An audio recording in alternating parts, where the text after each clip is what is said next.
Howdy, Caleb here. It is finally time. After weeks of being teased by GW and content creators around the world, we finally get to see the entire faction pack for Seraphon for the new edition of Age of Sigmar. And this is an exciting time because we get to see all of our war scrolls, all of our points. We finally get to start list building and putting together what we think our army is going to be in the next edition. So today we're going to go through the entire thing, my thoughts on each of the war scrolls, how some synergies that work together. We're going to look at damage numbers. We're going to look at everything and journey with me as we discover what we can do here with Seraphon. Some quick highlights here, an overview of how I think the book is kind of coming together. It seems it seems like a more simple army than what we've had in the past. Now, I think maybe that's 4th edition in general, as we're kind of hitting that reset button. There's not as many like cross synergies and buffs that we're applying to a bunch of different units. So it seems a little bit more straightforward. We have combined the two, wings of Seraphon, the Starborn and the Coalesce side, all into one army, and that's good because now we can do a little bit more of a mixed arms force with the two different kind of factions of Seraphon, the Skink and the Saurus. We also don't see as much of a focus on magic as we did in the last edition. We're not going to be seeing the magic castles where we sit there and we just cast a bunch with Kroak. I don't think that's how we're going to operate this edition. We do have a lot of units that are pretty good at melee. Not a whole lot of shooting that is worthwhile. And so we have some good screens, some good movement. I think we're going to be able to score battle tactics well. So I think it's going to be a good army. I have no idea how this is going to play out in the meta, how Seraphon's going to come out in like the tier listings. But so far, to me, it seems like it's a pretty good book. So I'm pretty excited with it. I'm pretty happy with it. As we go through, just a quick hit, this is one of the things that we're going to be looking at here is this damage efficiency chart. As we go through all of these different units, this is by no means gospel, but it shows us kind of how some of these units are going to come down with their damage here. So the ones at the top in green, what this chart tells us is how many points are we paying per point of damage. So the less is better. You can see here at the top, Aggradon Lancers come out as our number one option, our most efficient. Once we apply all the buffs that we can to them, they're doing the most damage for the least amount of points. Also up there with them are the Ripperdactyl Chargers. We've got our Kroxigor, both variants of that.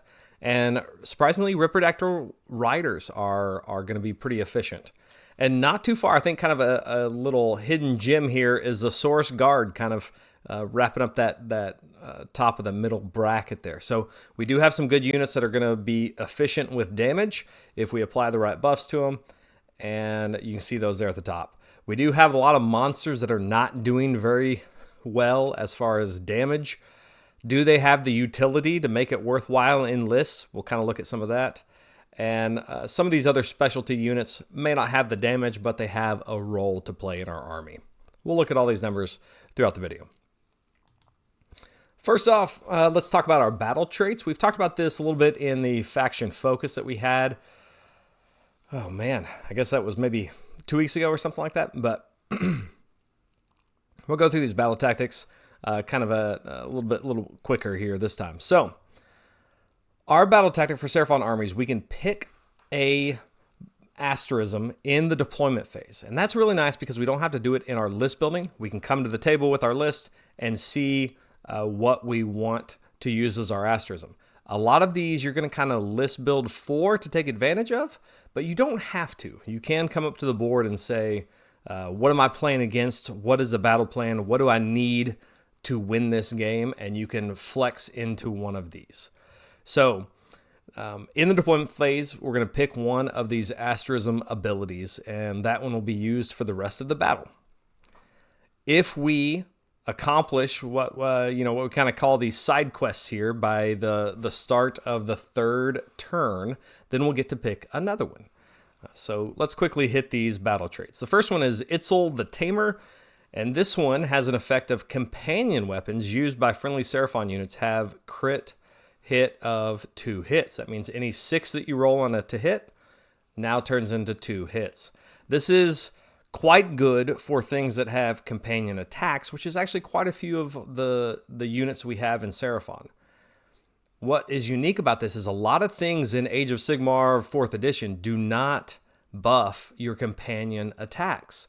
So any normal buffs that you're going to have from, let's say, a Starpriest, that's not going to affect the companion because that's one of the core rules. The thing that goes outside of that is all-out attack. All-out attack does affect that. We see another one here with Itzel the Tamer, where this will affect the companion weapons. So a unique buff here that we can add to all of our companions. That's going to be like the Carnosaur mount attacks, the Aggradon's mount attacks. You know, all of those type of things are going to be affected by this companion weapon having a crit to hit.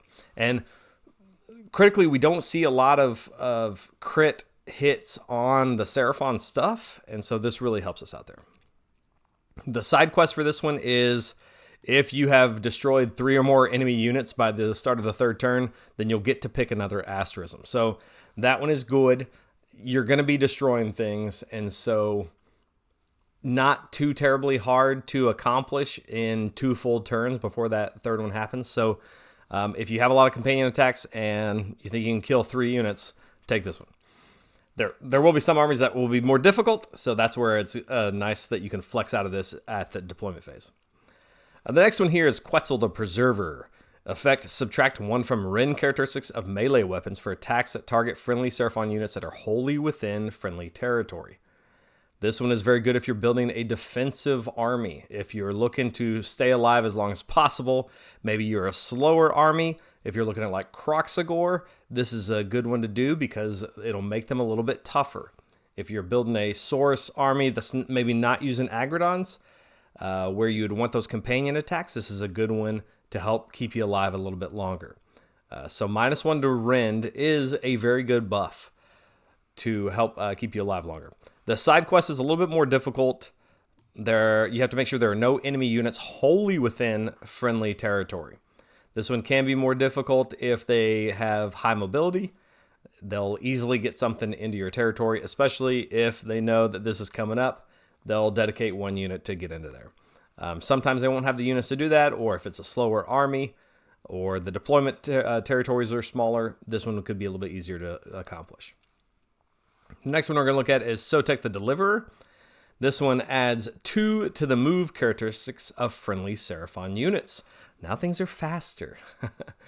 This one helps us with some units that aren't quite quick enough to get all the way across the deployment zone in the 1st turn. So you're looking at Aggradons, who now do move. They move 10 inches, but this will add an extra 2 to that. Things that are already fast are going to get turned up a little bit more. Ripperdactyls, Raptidon Chargers, all of those things are going to be moving a lot faster. 2 inches is not insignificant when you're trying to get across the board, turn 1, to that unit that you want to hit. It'll also help Kroxigor, things that are slow, move a little bit faster. The side quest here is the enemy general is in combat or has been destroyed. If you see that their general is a unit that could be killed by what you have brought to the table, then this one could be one that you could easily achieve. But it might be hard for some armies where their generals stay at the back, are very tough, maybe do a lot of damage in combat and you don't want to be in combat, or you might not survive into that start of that 3rd round in combat with them. The 4th one is Topek the Seer. Add 1 to casting rolls for friendly Seraphon units. This one is good if you are counting on some important spells. Now, so far, I haven't seen spells that are that vital to Seraphon. The things that would be important are going to be your manifestation, your endless spells, your incarnate. If you're looking to cast one of those turn 1, something that like a incarnate that casts on an 8, if you're looking to cast that turn 1 and you need those buffs, then this is one that you might take.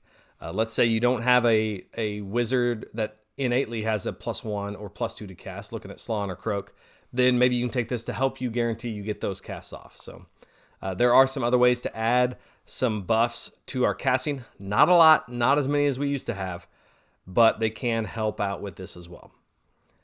The side quest is a very easy one, in my opinion. If there are any friendly Slann units on the battlefield and no friendly Slann units are in combat or have been destroyed, then you'll get this one. You generally don't want your Slann there, and if you have a Slann, he's probably still alive at this point, or things are going terribly wrong. So that one is usually, in my opinion, it will probably be an easier one to get. Looking at battle formations, we now have our full list of battle formations, and we've seen the Sunclaw Star Host, but we haven't seen all the verbiage on the other ones yet. So the first one we'll look at is Eternal Star Host. This one is once per turn for the army, and it's in your movement phase. You pick a friendly Seraphon unit wholly within 12 inches of a friendly Seraphon wizard to use this ability. Roll a dice. On a 3-up, remove that unit from the battlefield. Set it up again on the battlefield more than 9 inches from all enemy units. So we've got a teleport. Unfortunately, there's some restrictions here that don't make it quite as useful as what our old teleport used to be. It is in the movement phase, which it's been there for a while. I loved it back many years ago when it was in our hero phase. That opened up a lot more options for us.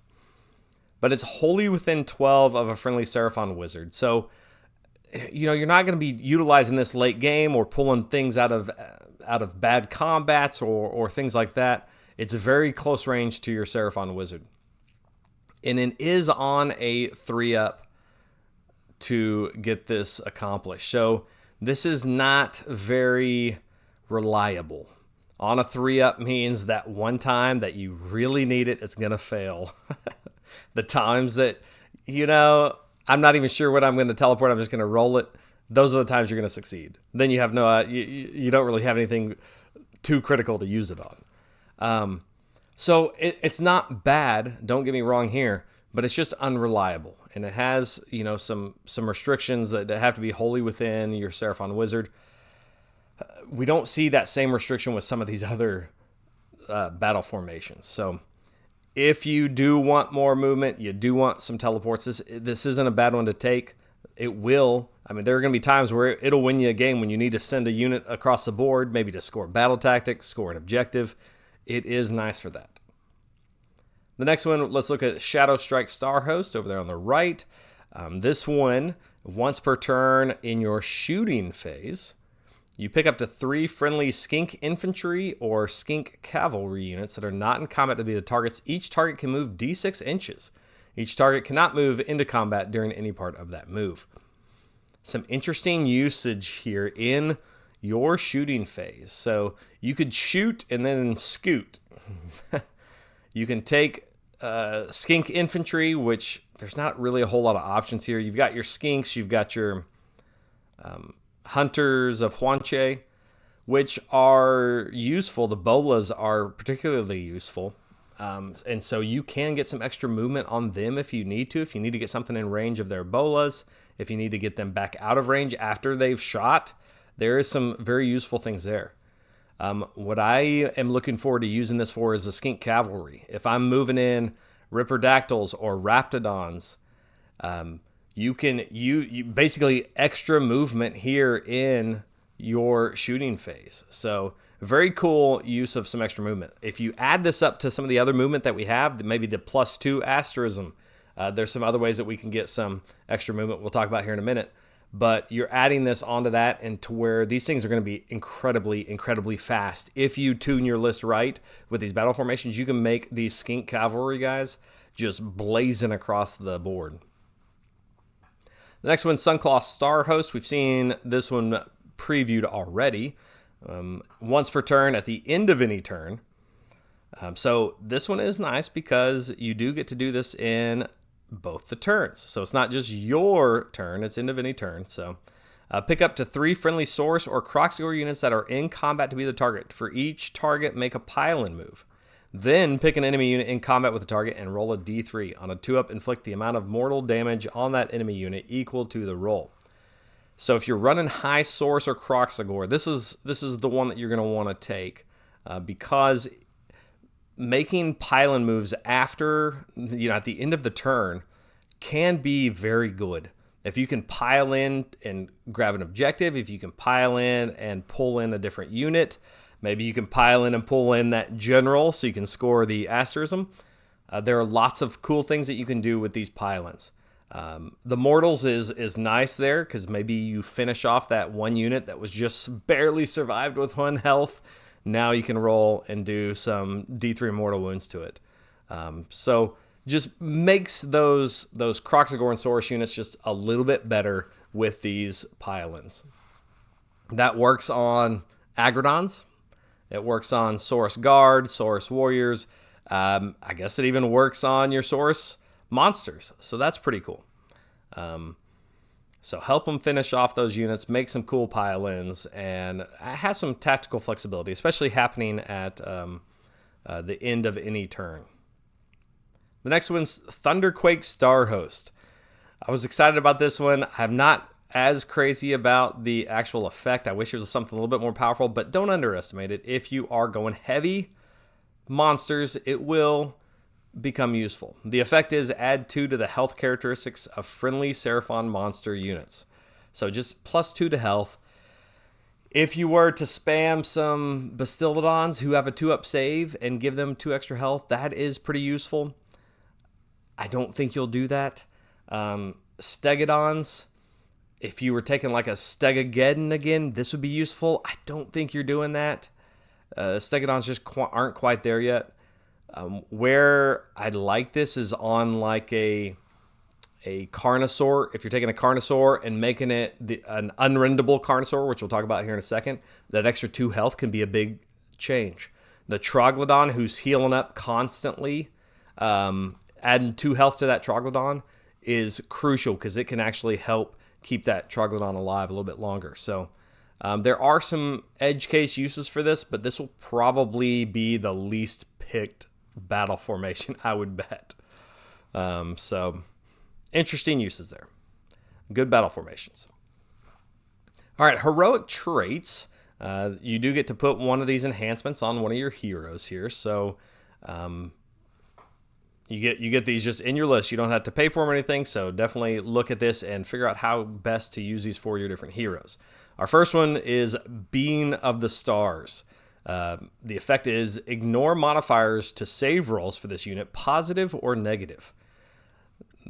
This is great. This is what we used to call ethereal. You have a hero that just can't be rended. You hit me with a rend 2, rend 3, it does not matter. So you want this on something that has a good amount of wound, a good amount of health, and we'll be kind of mixing it up. It probably is not as useful on something like a Slann who's sitting at the back who probably won't be targeted that much, and if they are, it'll probably just be mortal wounds kind of thing. But this goes well on a Carnosaur who's going to be in the fight, who wants to go fight some other monsters. This will go well on a Troglodon who's going to be healing up a lot of wounds anyway. Maybe a Stegadon Chief, I guess, if you're going to take that. You could even put it on something like an Aggradon, who is the Scar Veteran on Aggradon, who's gonna be running up the board with its Aggradons to go fight. It'll help keep them alive a little bit longer. I really like this one. I wish we had a hero that had a 3-up save. We don't, and so that would have made that very powerful. So the best you're gonna do in this army is 4-up saves and ignore the modifiers. Still very good ability. Over there on the right is another passive one, Beastmaster. Add 2 inches to the move characteristics of friendly Seraphon cavalry and Seraphon monster units for the rest of this phase if they're wholly within 12 of this unit at the start of the move. This is kind of our Vengeful Defender replacement. So we can add 2 inches to the Seraphon cavalry. That's the thing I'm really looking at right there, is that cavalry, because we've already discussed how we can get extra movement here in the shooting phase, but we can also get extra movement from the asterism that provides extra movement here. So you're talking, we're already at +2, +4, plus another D6 if needed for certain cavalry. That's very helpful. For Aggradons, this is an extra +4 to the movement if you're taking both of those. Now that 10-inch move, you're going up to 14. That's clearing across the board on most deployment zones. So very good for that useful. You could also take it if you're just looking to send in like a Carnosaur. I want to send this in as a distraction Carnifex, and I need to get it across the board. I probably wouldn't recommend that. I don't think there's enough points to play with to just throw a unit away like that, but you can. All right, the other passive is Reptilian Cunning. If this unit charged this turn, if a friendly unit wholly within 12 inches of this unit uses the all-out attack command in the combat phase, no command points are spent. I'm not too crazy about this because all it's doing is you're still using it, so it's not like you're getting an extra all-out attack or anything, but you're just not having to spend the command point. While command points are precious, so far, I've only played like a couple games, this hadn't seemed quite as useful as the other ones. You're going to have to charge this hero in anyway. I think I would rather be ignoring all the rend than just getting one extra command point here. But it does have its uses. I wish this was something more like the Oldblood's old command where if you issue it, you can issue it again. That would be really nice because then you could get 2 units on all-out attack, but all this is doing is just saving you 1 command point. It has its uses, don't get me wrong. I don't think it's quite as powerful as the others where you can kind of lean into some list building on the other ones. My favorite one here by far is Being of the Stars, ignoring the rend there. Artifacts of Power. Okay, here we go. We got some interesting ones here. First one on the top left, Codal Familiar. Once per battle, you declared a spell ability for a friendly Seraphon wizard within this unit's combat range, so within 3 inches. Add D6 to the casting roll for that spell. Here's one where if you've got a spell that you really want to get off, like I said, there's not ones that I'm just like, I think are critical for our army from our lore, but if you're trying to go for, like Speed of Huanchi or Empower Celestite, you really want those off, you could use this. I think where you'll see this used most often is if you're trying to do a spell to summon a manifestation or incarnate, something like that. Roll an extra dice at it. You just get a +1 to that dice, your dice casting roll. So you got an extra D6. That's very good, especially if you've already got like a +2 on the Slann maybe. This is one that you could add to that. It's only once per battle, which I try to stay away from things that are once per battle unless it's really powerful. But if you're building that spell into your list, this is one you could take. The one on the top right is probably my absolute favorite. Any hero phase, Incandescent Retresses, you heal D3 to this unit. This is very good to keep those things alive. This pairs incredibly well with the Troglodon, who's already healing at the end of the turn, at the end of both turns, and now here in any hero phase, you're going to be healing again. So you just have this ability to just keep healing that Troglodon up. It also helps with like a Carnosaur, if you've taken the Being of the Stars, so they're ignoring rend. Now, it's already going to be hard to kill. Now you're healing that Carnosaur up. So Incandescent Retresses is just an absolute. I just absolutely love this one. This one's I've used on just about every game I've played so far. I like this one. The next one, Blood Rage Pendant. This is another passive. The effect, add 1 to the attack characteristics of this unit's melee weapons. Add 2 instead if the number of damage points allocated to this unit is equal to or greater than the half of this unit's health characteristics, rounding up. So you're looking for something that has a big weapon that's going to be attacking. I think the only thing that this would even be relevant on would be like the Oldblood on Carnosaur, maybe the Scar Veteran on Aggradon, and you're adding 1 to the attack characteristics or 2 if they've taken half damage. It's okay. Generally, I don't want something that's gonna like go off if I'm doing bad. If my guy's taking a bunch of wounds, then he gets a little bit better. Okay, it has its place, I guess. If you're building that melee Carnosaur. The spear on the Carnosaur is not bad. When you charge, it's doing 3 damage, but it's still only -1 rend. So I guess you could empower Celestite, that weapon, make it a little bit better. -2. There are some tricks to it, I think I would rather just heal every hero phase. Some good artifacts power. I mean, look, all of these things are all good. I mean, the heroic traits, I can find a use for each one of these. The artifacts of power, I can find a use for each one of these. So that's a good thing. At least they're not writing ones that you're looking at going, what are they thinking? So all of these are useful and have a role. So of that, I'm quite grateful. Next up, man, I was really hoping there would be some mount traits for Seraphon. We've got all these monsters. Give us some mount traits. They even, if you look in the core rules, they talk about the enhancements and how mount traits is one of those. But they're nowhere to be seen in our army. So that was a little disappointing. I had this slide saved for mount traits to show us off mount traits, but we don't have any. Bummer.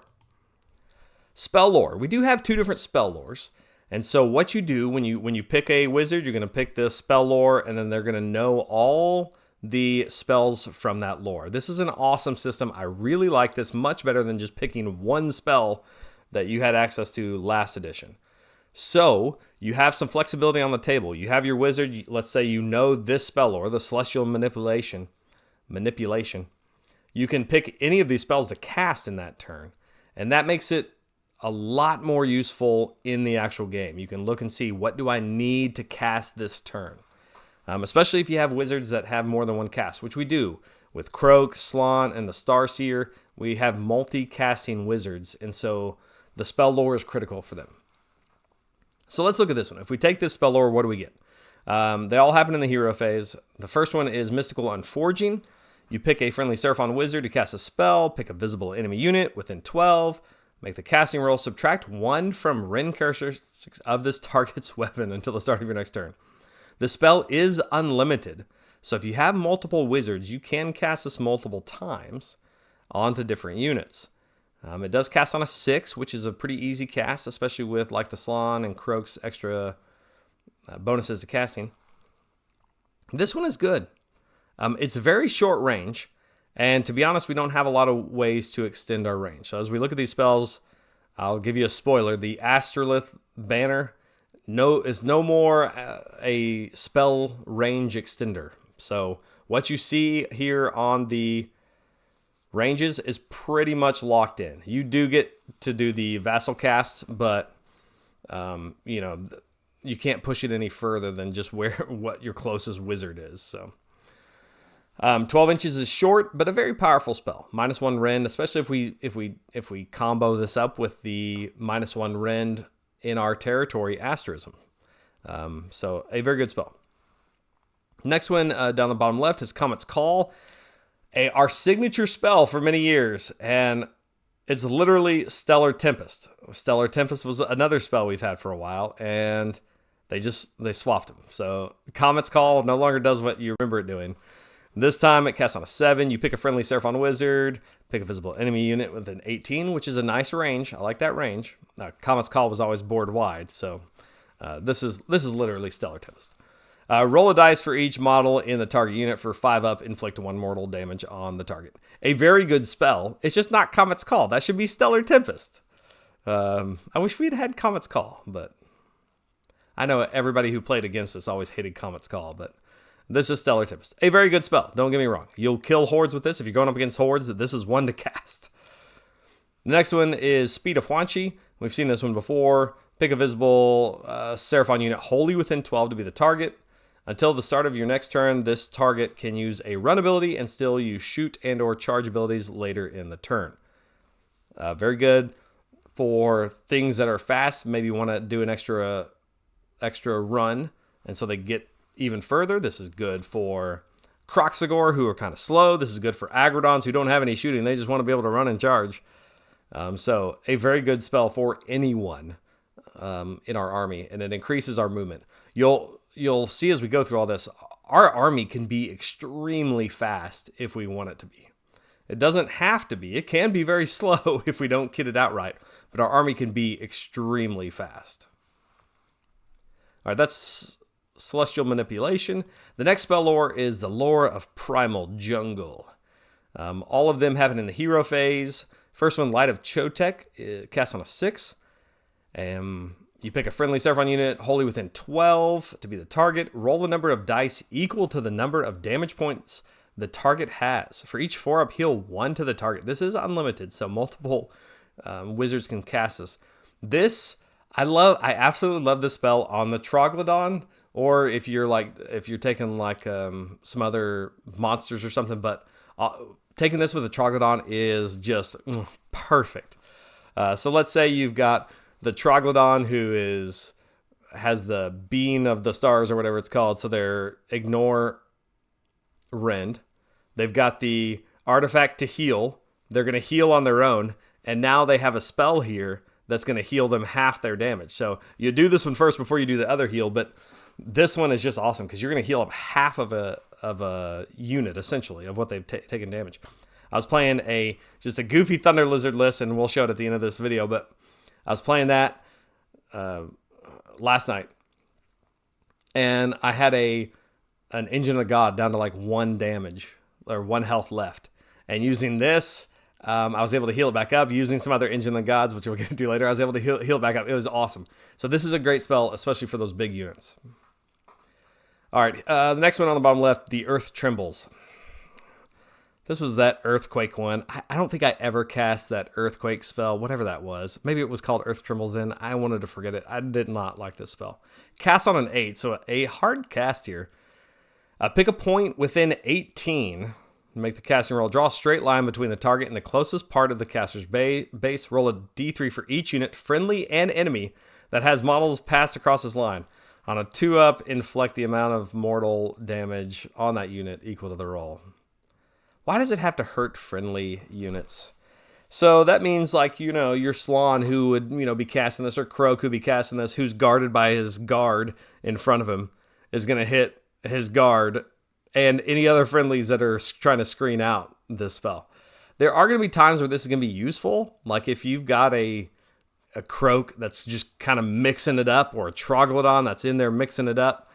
This would be a good one to cast if you can hit like multiple units. Maybe like run across their lines with it and hit them. There are going to be cases for it, so at least it's not as bad as it used to be, but not something you're probably going to build around. In those cases where you're in combat with that wizard, look and see, can I hit multiple units with this spell? And if so, maybe it's worth it. It's a hard cast on an 8, but it could be worth it. The next one, bottom right, I absolutely love this spell. I'm so glad it returned. And here's what it is. Empower Celestite, cast on a 7.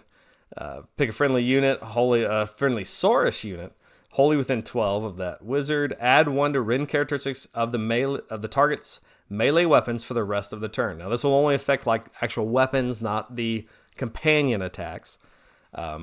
But you're looking at things like Saurus Guard, Saurus Warrior, Aggradon, weapons like the lances and swords. I guess they're Celestite weapons or whatever it's called now. Even the Carnosaur, you could use that on the Carnosaur. Probably not the best use of the spell, but very good for those other units. Those Saurus units that have those weapons, just absolutely excellent. You can pair this up really well with those Guard or even the Saurus Warriors if you're gonna run some Saurus Warriors. So some good spells here. These I do feel like you kind of have an idea of how you're going to use them before you take them.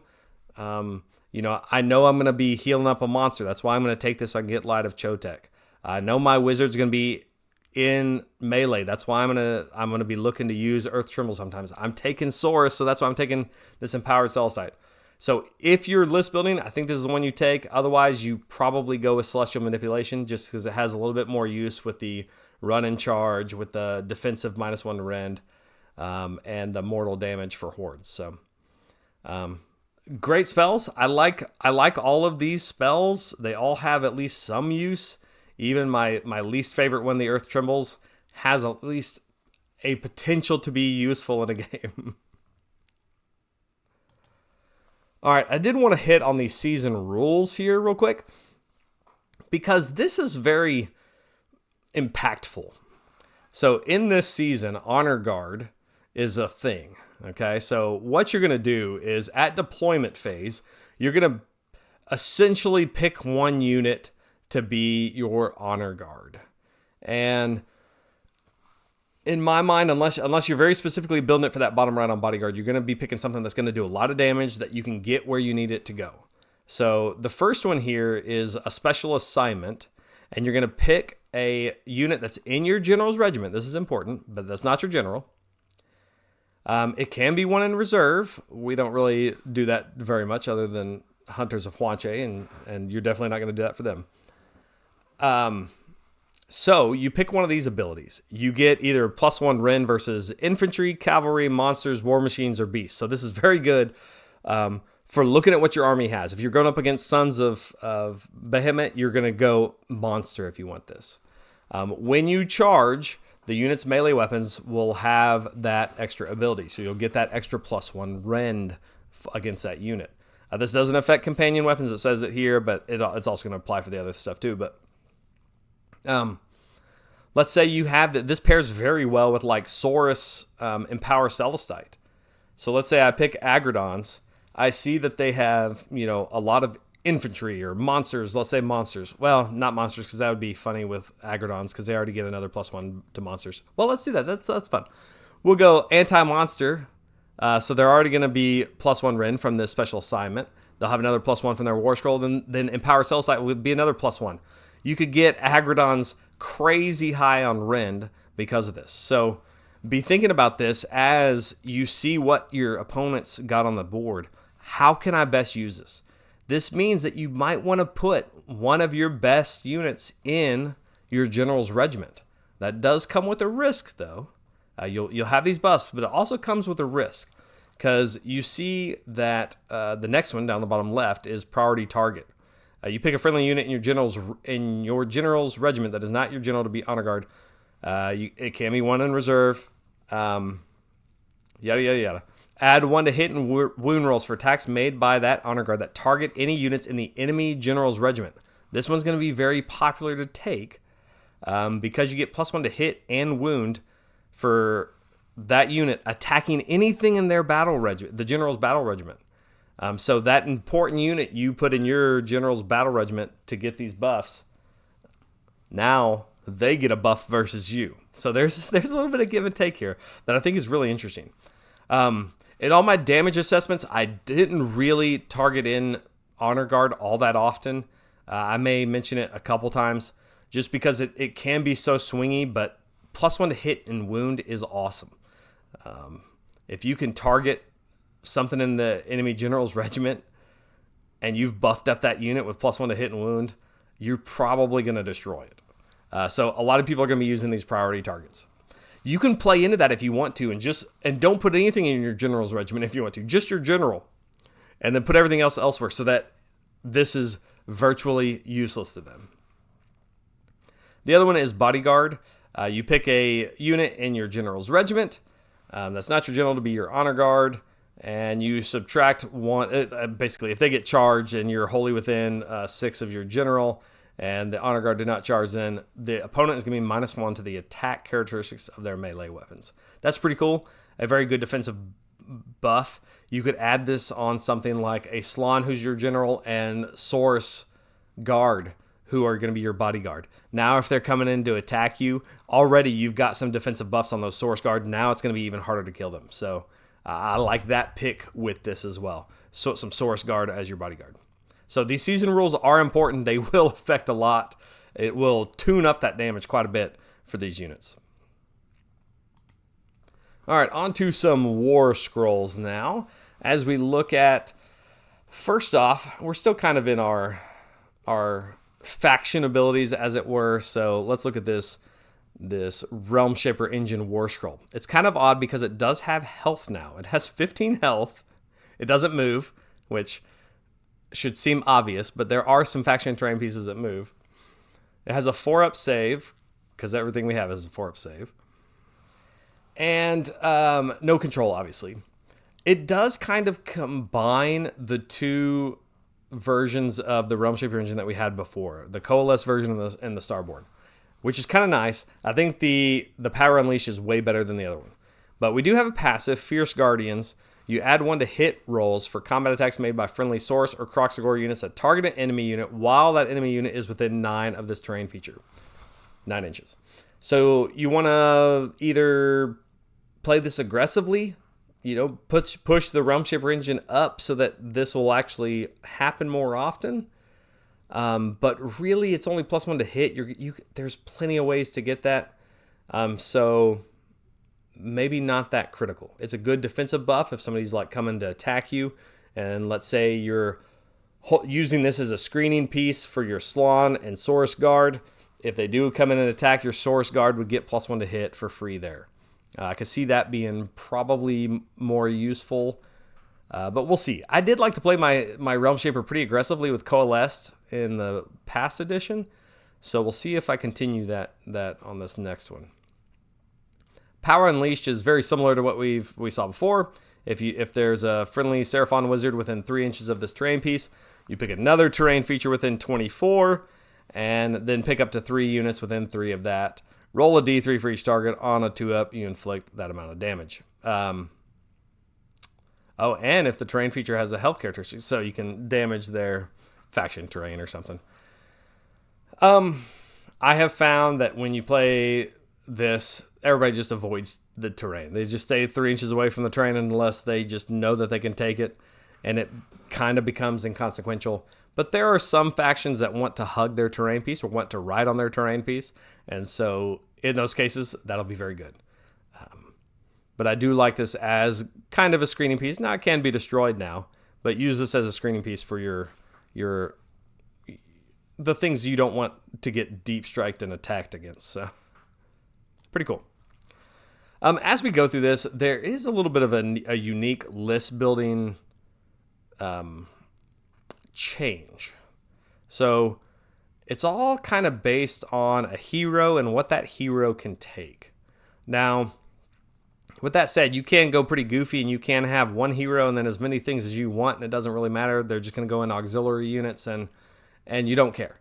That's one very easy way to do it. I think, though, as we're trying to tune these lists and be competitive minded, that we need to get our drops down. We try to look at what can go into what regiments so that we get as low a drop as possible, because the fewer drops you have, then you get to determine priority in turn 1. So your hero that's a general goes into the general's regiment, which is important for all those season rules that we just talked about. But also in that general's regiment, you get up to 4 units in that regiment. Now, sometimes we'll see something like what you see here, where a hero can join somebody else, and you'll see it listed there. That counts as one of those drops or one of those units in that list, even though it says, you can include 0 to 1 of these special heroes. So that does count as one of those. But you kind of have this weird play where if I want, Saurus, if I want something like Aggradons, I've got to take a hero that unlocks those Saurus, or things like a Slann that says any Seraphon, or Kroak that says any Seraphon. So you're looking for those types of things. If you want Kroxigor, you have to go for a very specific hero. You've got to go with like a Troglodon or one of the Skink priests or Skink wizards, or again, Slann or Lord Kroak. So you can't just throw them wherever you want to. You got to be looking at what you can add into lists. That does kind of mess things up because you definitely don't want auxiliary units that'll punish you in the drops and in the command points. I should touch on that quickly. If you have more auxiliary units than the opponent, they get an extra command point. And I don't think auxiliary units are going to be used that much in competitive play, just because you don't want to just give free command points to your opponent.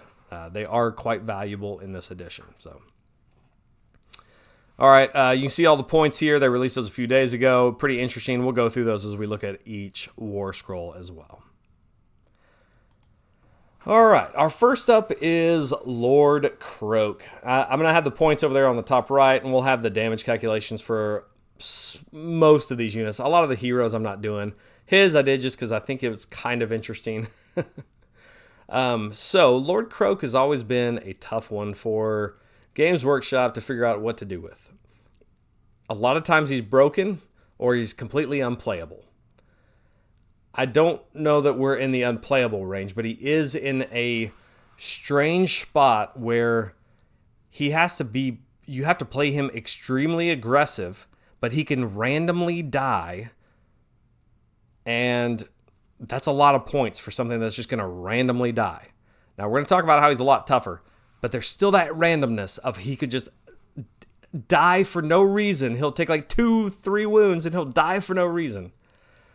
All right, so he starts off with 18 health, 5-inch move, 4-up save, 5 control. He got a ranged weapon, which is like super cool. Gaze of Kroak, range of 12, short range, 1 attack, 2s, 3s, 2 rend, d6 damage, can shoot in combat. So not that significant, but kind of cool. I like that he has a shooting attack there. The Azurite Force Barrier has 2d6 attacks, very random. 3s, 3s, -1/1, does critical mortal damage. So if you were to roll high, you know, you might get, if you rolled 12, you might get 2 mortal wounds. You don't really want him in combat. You can see over there on the right, even with the shooting, you're doing like 4 damage with Kroak versus a 4-up save with shooting and melee. Not really a melee force to be reckoned with. But you have to get close because his spells are close, which we're going to look at here in a second, and like his shooting attack was close range. His passive, Supreme Master of Order, add 2 to the casting rolls for this unit. In addition, this unit can use an Unbind ability if an enemy wizard anywhere on the board uses a spell ability instead of enemy unit within 30. And when using the Banished Manifestations, same kind of thing. So, we still have our board-wide Unbinds and Dispels. That's fantastic. That's what makes the Kroak and Slann so good, is that they are very good at defensive spell, taking away the opponent's spells. So you do get +2 to casting, but you don't get that to unbind. So it's only to casting. So you're just going to be doing normal unbinds and stuff here. It is a power 3 wizard, so you do have 3 casts and unbinds there. The Dead for Innumerable Ages. This is the end of any turn. So this used to be at the end of any phase. Now it's at the end of any turn. This unit must use this ability each turn while it's damaged. Roll 3d6 and add the number of damage points this unit has to the roll. On a 20+, this unit is destroyed. Otherwise, heal 18 this unit. So this is the same kind of thing, but it happens at the end of the turn, which means the opponent has a lot more time to add on some damage to Kroak. This means it's a lot easier in this sense to kill Kroak. But what I do like here is, if you look down there at the bottom, he now has a ward of 4. Woo! A 4-up ward. That is nice. I like to see that on Kroak. A 4-up ward is awesome. That is a fantastic ward for this guy. But let's say you fail 2 and he takes 2 damage, and then you roll, boxcars, and he's dead. That Dead for Innumerable Ages is just so frustrating for your opponent when he heals everything, but it's also frustrating for you when he dies. Notice, though, it's also a heal ability, which is different than before. So that means there are things that will stop heals in this game. So if they can get you to where they stop your heals, you're not going to be able to heal Kroak. He's going to keep taking damage, and he will roll that 20+ sooner or later if you keep taking damage and can't heal it. So overall, I think that's worse. That 4-up ward is amazing, but he's still going to randomly die. So what's his purpose? What's he going to do? He does need to get in close. You do have a little bit the Arcane Vassal, once per turn, any hero phase, which is interesting. You can do this in the opponent's phase if you counter cast a spell. We'll see how much useful that is. It does cost a lot of command points. The effect measure the range and visibility of the next spell ability used by... Oh, I'm sorry. I missed the first part. Pick a friendly skink wizard wholly within 18 of this unit to be the target, and you measure from that target for your spell. So one spell is going to get to go a little bit extra further if you've pushed a skink wizard forward. What are you casting with Kroak? We've seen these spells from the spell lore. Some decent buffs. Not a whole lot of damage, to be honest, other than Stellar Tempest. The one that Kroak is always known for has been Celestial Deliverance. So it casts on a 7. You do have +2 to cast. Remember that. This unit can cast a spell more than once per phase. So you do have 3 spells to cast. You can cast this 3 times. Pick up to 3 different visible enemy units within 12 of this unit to be the target. So then make a casting roll. Roll a d3 for each target. On a 2-up, inflict the amount of mortal damage on the target equal to the roll. So, not nearly as good as it used to be. You are picking 3 units, but it's within 12. It's very short. The only way to increase that is Arcane Vassal or maybe Mirror. We'll see that later, but very short range. You need to get him in there close now. So you can't keep Kroak at the back. You've got to move him forward to get within 12. 12 is very short range for damaging spells. If you have 3 units within 12 of Kroak, I don't even know what happened. Like, are they just surrounding Kroak, getting within 12 just so you can do this? It doesn't seem like this is you're gonna get a lot of targets on this. And even if you do, because it's roll a d3 and on a 2-up, you're gonna fail usually one of those of the 3 different units you're attacking. So the damage isn't going to be there. On average, you're going to do 2 d3 damage each time you cast this. That's it. That's not a whole lot of damage for 460 points from Kroak. So an interesting War Scroll. I think he's just too expensive. I think his spells are just too short range. And just not enough damage coming out of him. It's sad to see because I don't think Kroak is going to be making many of my lists right now. I just don't see it. I do love that 4 board. He's tough. He's tough to kill. Unless you roll bad and he kills himself. What is a great War Scroll, though, is the Slann. The Slann is 280. Quite a bit cheaper. Almost 200 points cheaper. And has a lot of usefulness here. So 9 health, a 5 save. It does have a 6-up ward if you look down at the bottom. Also a 3 power wizard. As your lightning damage is whatever. You don't care about that. Does almost no damage.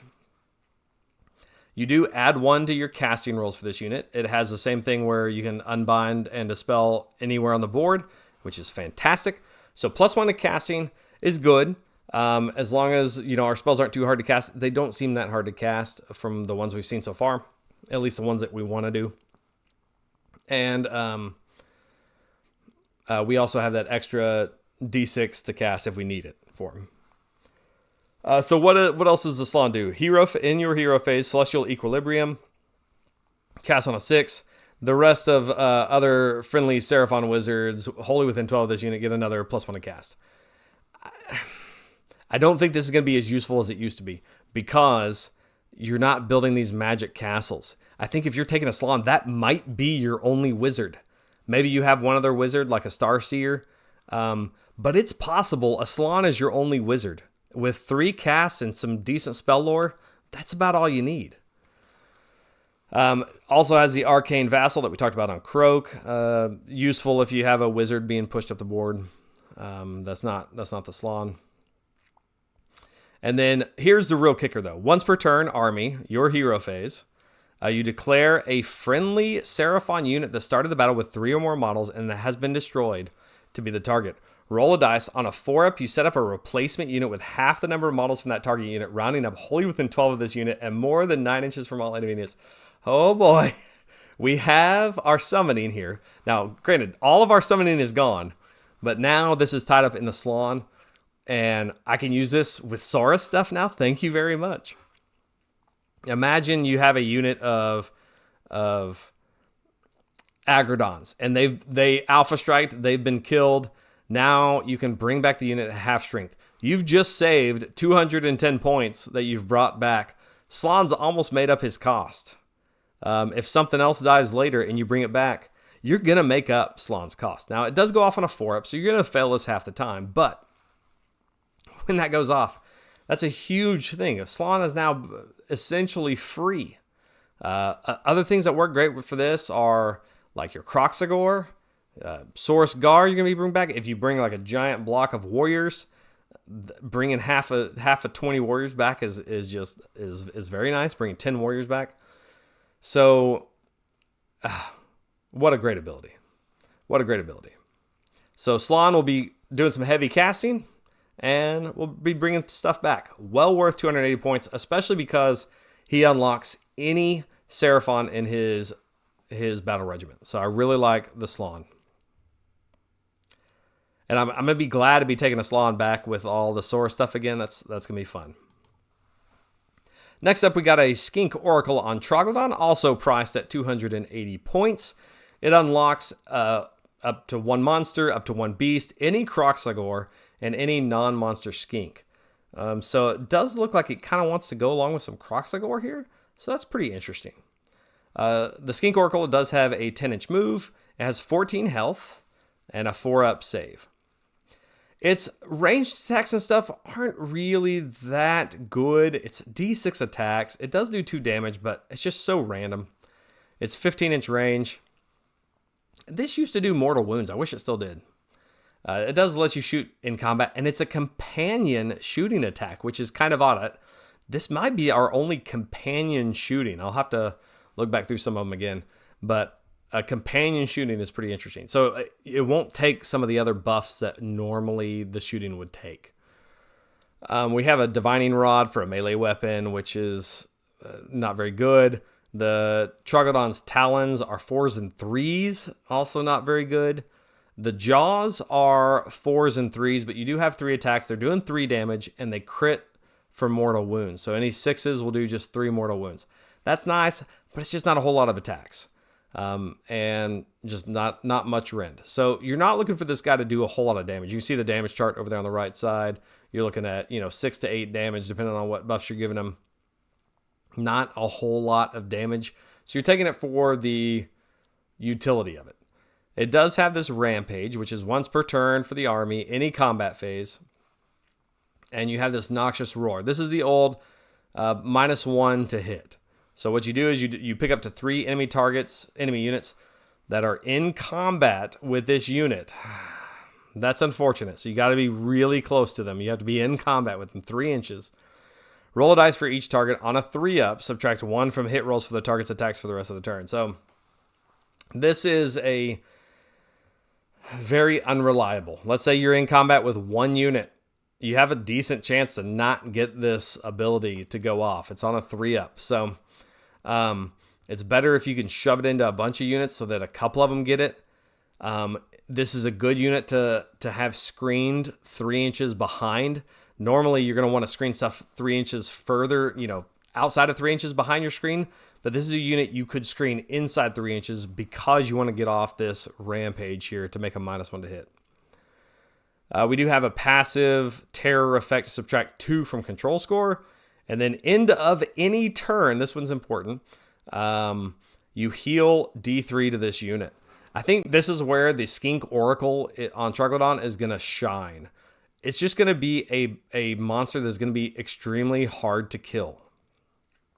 If you were to give the Troglodon unrendable command trait or heroic trait, the artifact to heal D3, then it heals another D3 here on its War Scroll at the end of any turn. So you're healing in the hero phase, you're healing at the end of each phase, you're unrendable. And then, yes, the Troglodon is a wizard, 1 power wizard, but it's still a wizard. And you give it Light of Chotek, so it heals half of its damaged health anyway. So throw it in the Thunderquake, and it now has 16 wounds. This Troglodon can be extremely tough to kill, and if they do not kill it right away, it's going to heal all the way back up.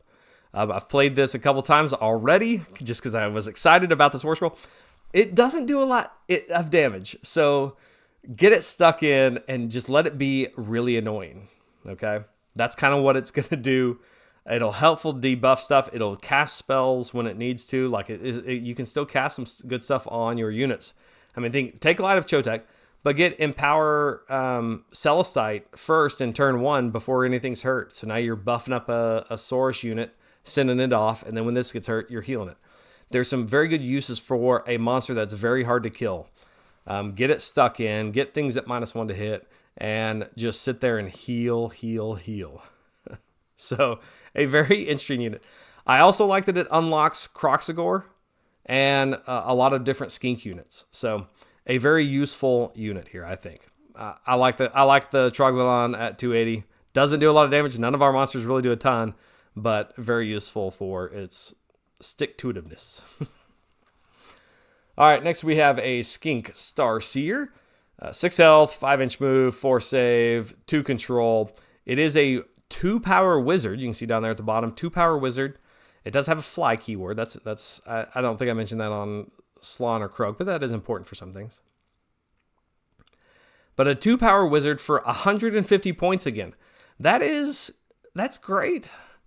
A 2-power wizard for 150 is fantastic. Starseer has always been fairly cheap. It doesn't offer a ton of buffs to our units because it's still stuck with this weird ward thing. But 2-cast wizard is always good. So what does it do natively on its war scroll? We do have the Scry the Stars once per battle for the army, your hero phase. Roll the number of dice equal to the current battle round for each 3-up. Pick a friendly Seraphon unit wholly within 18. That unit has a 5-up ward until the start of your next turn. It's very powerful getting a 5-up ward, but there's a lot of qualifications here that we didn't have last time. Previously, it was on a 2-up, and it was anywhere on the board. Now you got to be wholly within 18 of this unit, and it's on a 3-up.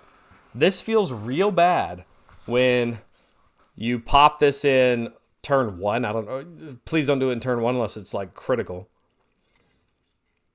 But, I mean, I guess I did it a couple times on like Aggradons that I was going to send in. I wanted to give them a ward. Let's say you pop this in turn 1. You roll a dice. You roll a 2. Now you don't get it. By turn 2, you might have, things that are not wholly within 18 anymore. By turn 3, where you really want to use this so you can kind of guarantee that you get 2, not guarantee, but statistically average 2 units will get this. You may not have 2 units in wholly within 18 anymore. Some of the best things that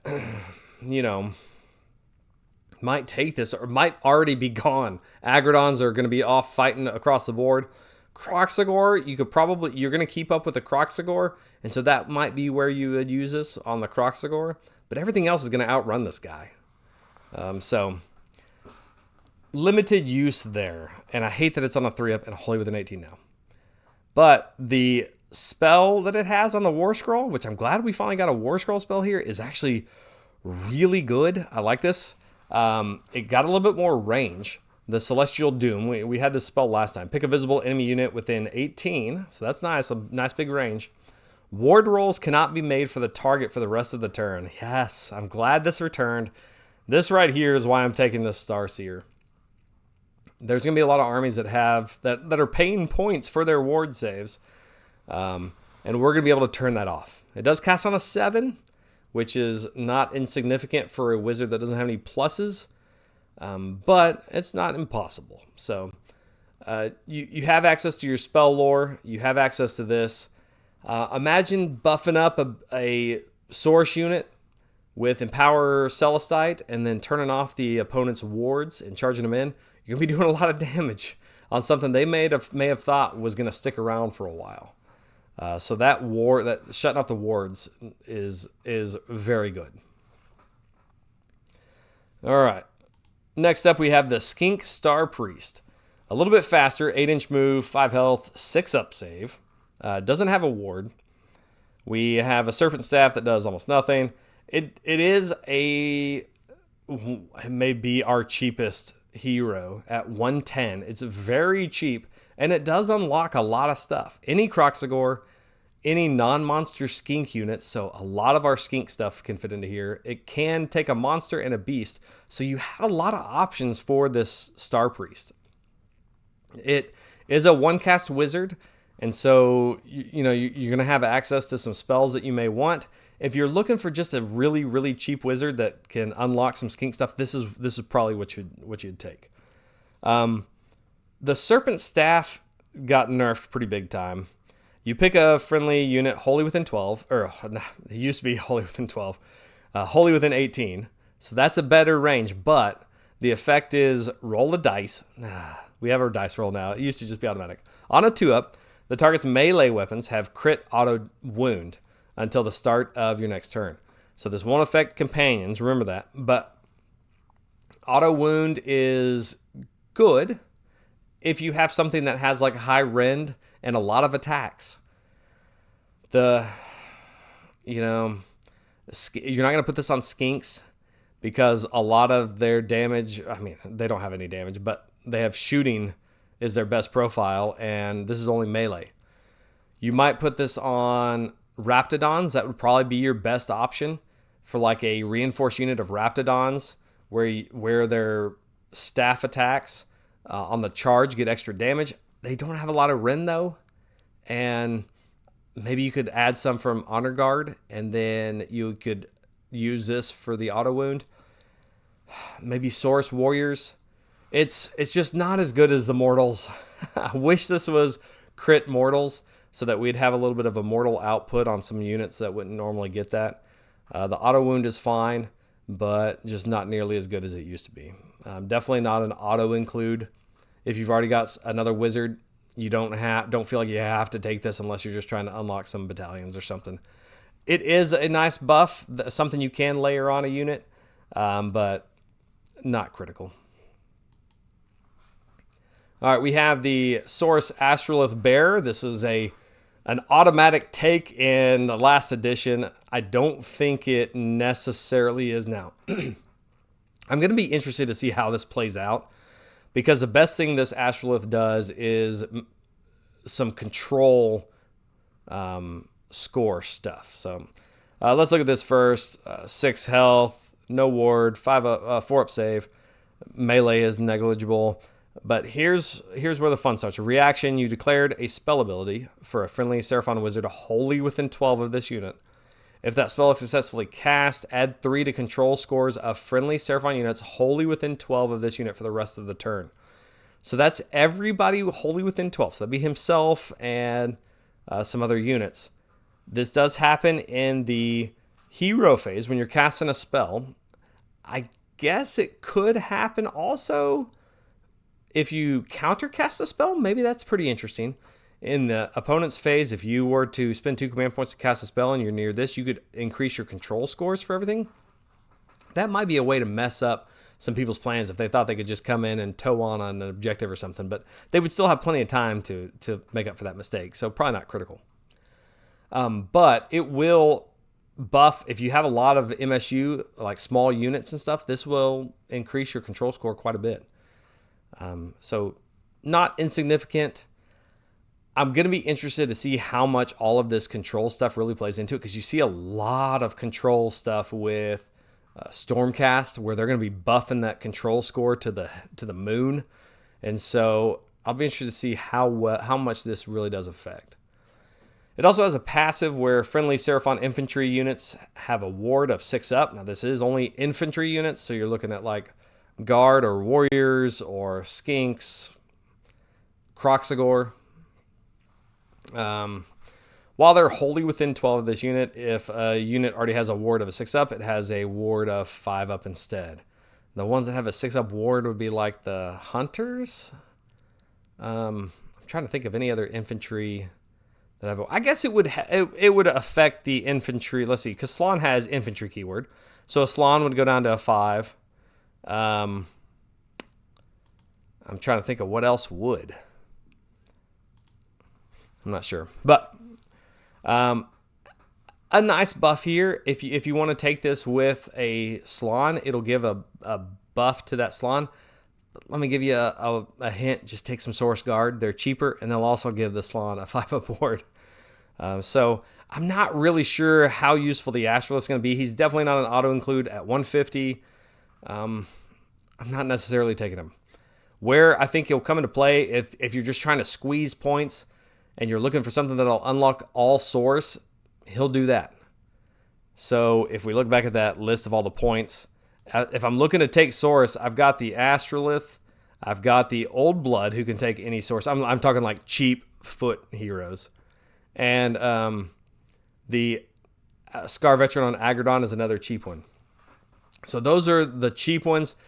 The Astrolith is a little bit less expensive than the Aggradon, so maybe you flex into that if you're just dead for points and you need that extra 30 points. Maybe you go Oldblood if you're even hurting even more. I don't know, but Speaking of, oh no, this isn't the Oldblood on foot. This is the Oldblood on Carnosaur. Now here's a fun monster. This one did go up quite a bit in points, 330 for this Oldblood on Carnosaur, but it actually does some decent damage now. Before it had a very spiky 5 damage attack. We've lost that, but we've kind of smoothed out the curve to where, to be honest, it's kind of doing similar to the damage it was. You might be able to squeeze a little bit more out of this Oldblood, but it does help that it's spread out over a few different attacks here. So 10-inch move, 14 health, 4-up save. A good unit if you're wanting to take this and you're wanting to do some melee, to put that heroic trait for unrendable. That'll keep this Source Oldblood on Carnosaur alive a lot longer, or add on the heals so that you can keep them topped off. But let's look at these range weapons here. We got a Sunbolt Gauntlet, 12-inch range. It's shorter range, D6 attacks. I hate this thing. It's always been annoying. Sometimes it'll spike and do a couple damage. In general, it does nothing. You'll roll like 2 or 3 on 3s and 3s. You're going to miss these. Only run 1. They're going to save it. Which is kind of important, because we're going to see something here in a second where you want to injure a monster before you get into combat with it. So I would have liked to have seen this been a little bit more significant, especially at 330 points. Give me a static number of attacks and make them a little bit better. I hate D6 stuff like this. All right, melee weapons, a Sunstone Spear, 5 attacks, 3s, -1, 2 damage. So that's the same as before, but we get +1 damage on the charge. That's awesome. So now it's 5 attacks doing 3 damage. The Sunstone Spear does take buffs really well, and so that 3 damage coming off this thing is very nice. The forelimbs you see below is also 3 damage, 4 attacks, 4s, 2s, -1, 3. I don't think there's any buffs anymore to the claws or the jaws, really. Jaws have 3 attacks, 4s, 2s, -2, 3 damage. So a very consistent profile here with lots of 3 damage attacks. The best buff for this thing is going to be that +1 to hit. So all out attack, so you can get the companion mounts hitting on 3s and 2s. A lot of our monsters, the companion attacks are already going to be wounding on 2s, so you don't have to worry about some of those other buffs that would normally buff that wound. So you're looking really for that all-out attack on this one. Battle damage, it loses 1 attack on the jaws if it's battle damage. Not that big a deal. Spearhead of the Charge. This is such a weird passive. If this unit charges turn, add 1 to charge rolls for friendly Saurus units while they're wholly within 18 of this unit for the rest of the turn. So you've already charged the Carnosaur. Now everybody that's like stuck behind you that hopefully is still wholly within 18 gets +1 to the charge. All right. You could combo this up with the Aggradons. Just make sure you don't charge out of range of that. Let them have that +1 to charge. Passive, we got a Terror for subtract 2 from control scores while they're in combat with this unit. That's fine. If you're fighting another monster, which he's actually kind of wants to do, you can win out on an objective because of that.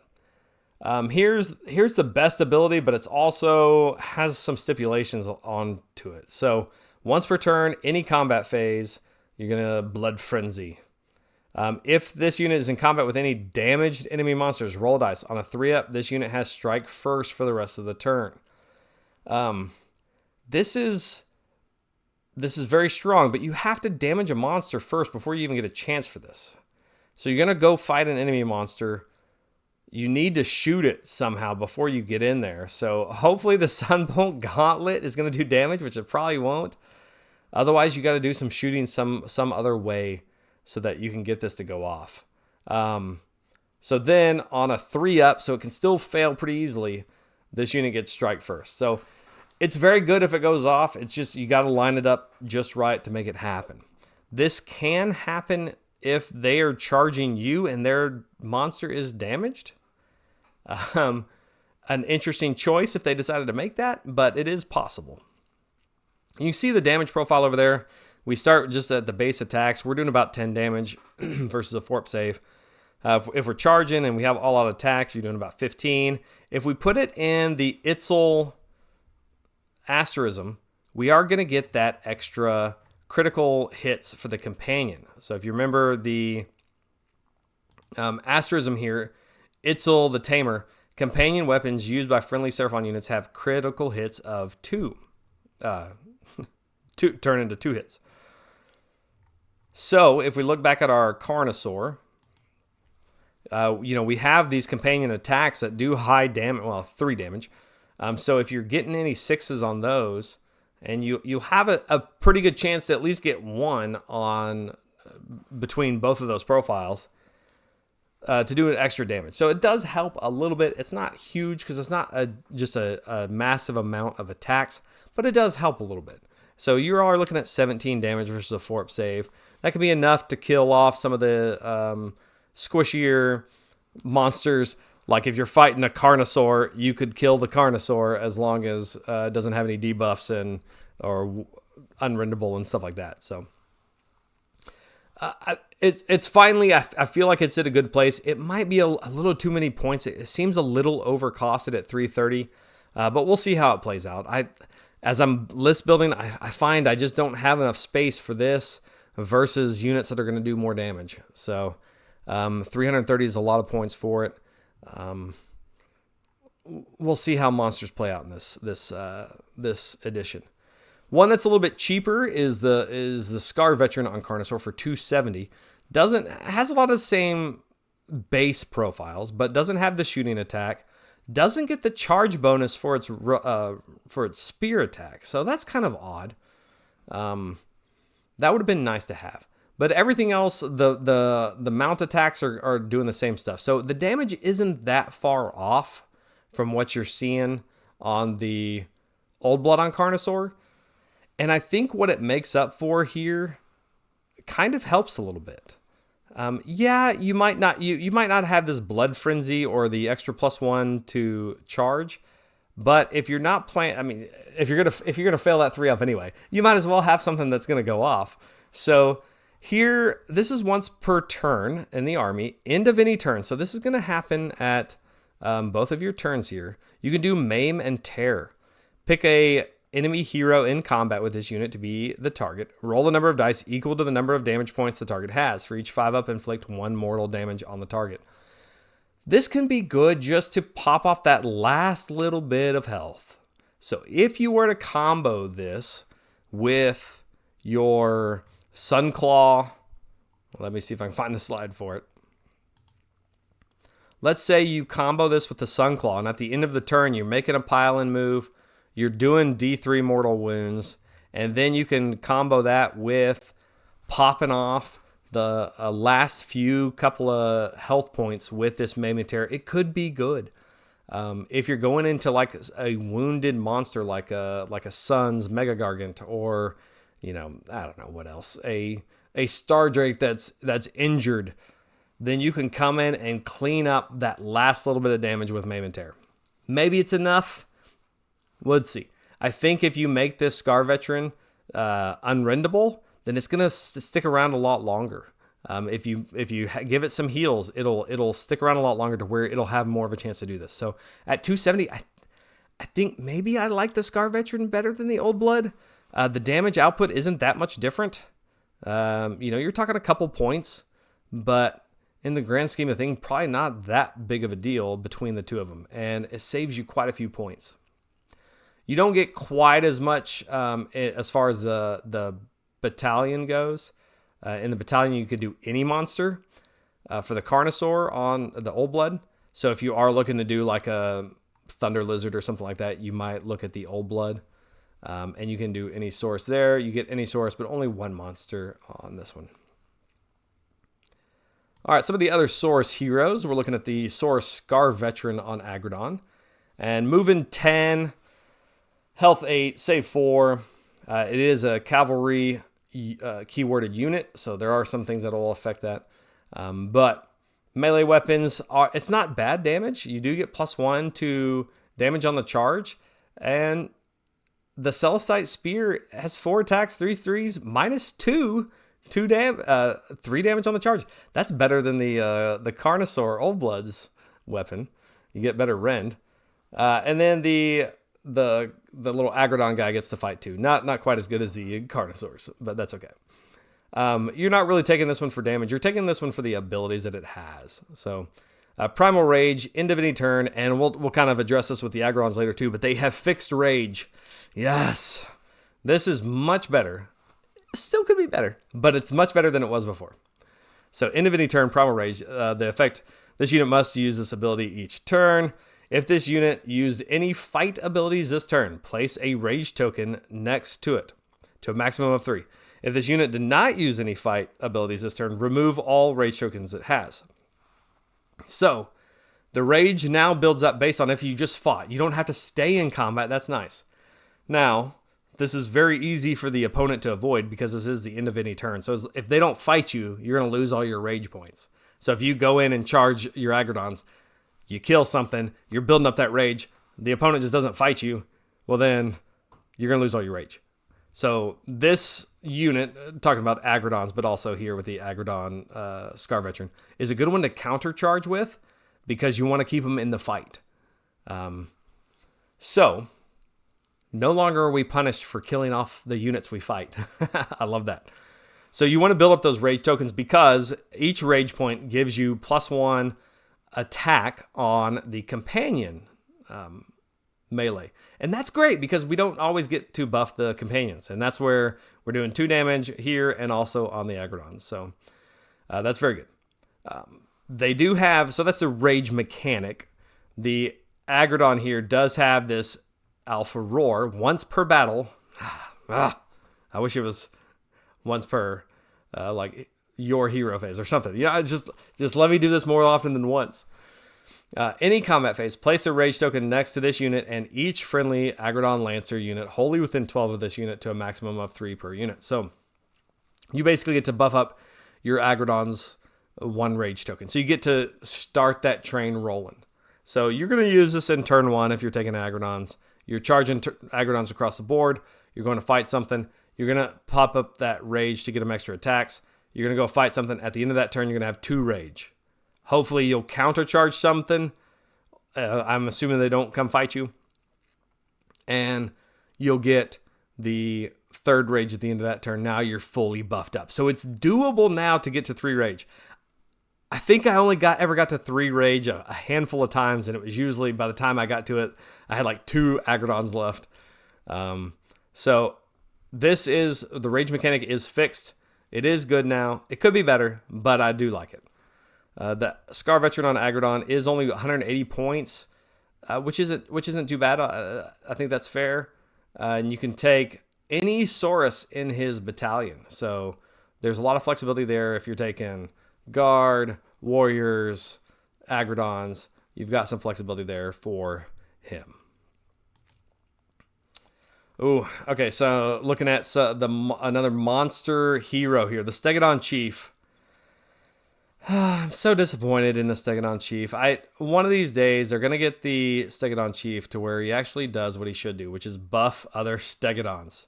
He's the Stegadon Chief. He should buff other Stegadons. No, look at this. The effect, if a friendly non-monster skink, like they purposefully take this Chief Stegadon monster and say, you're going to buff things that aren't monsters. Come on. All right. Enough complaining.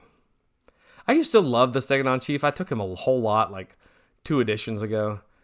I don't think he's seen the table this entire last edition. Disappointing. Disappointed. All right. 14 health, 8-inch move, 4 save, no ward or anything.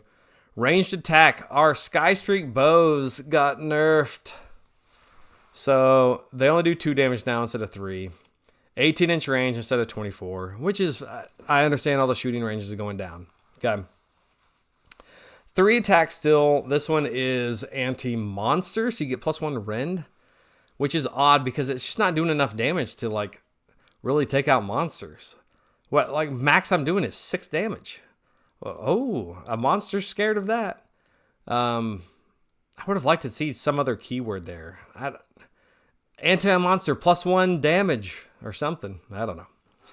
Anyway, attacks 3, hits, wounds, both on 3, rend 1, 2 damage. It's not doing much damage anymore. Already it was very streaky at 3 damage. At 2 damage, it's not doing a whole lot.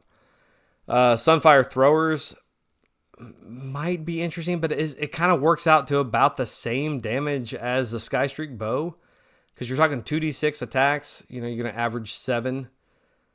Critical hits are 2 hits, so you're going to average 1 extra hit.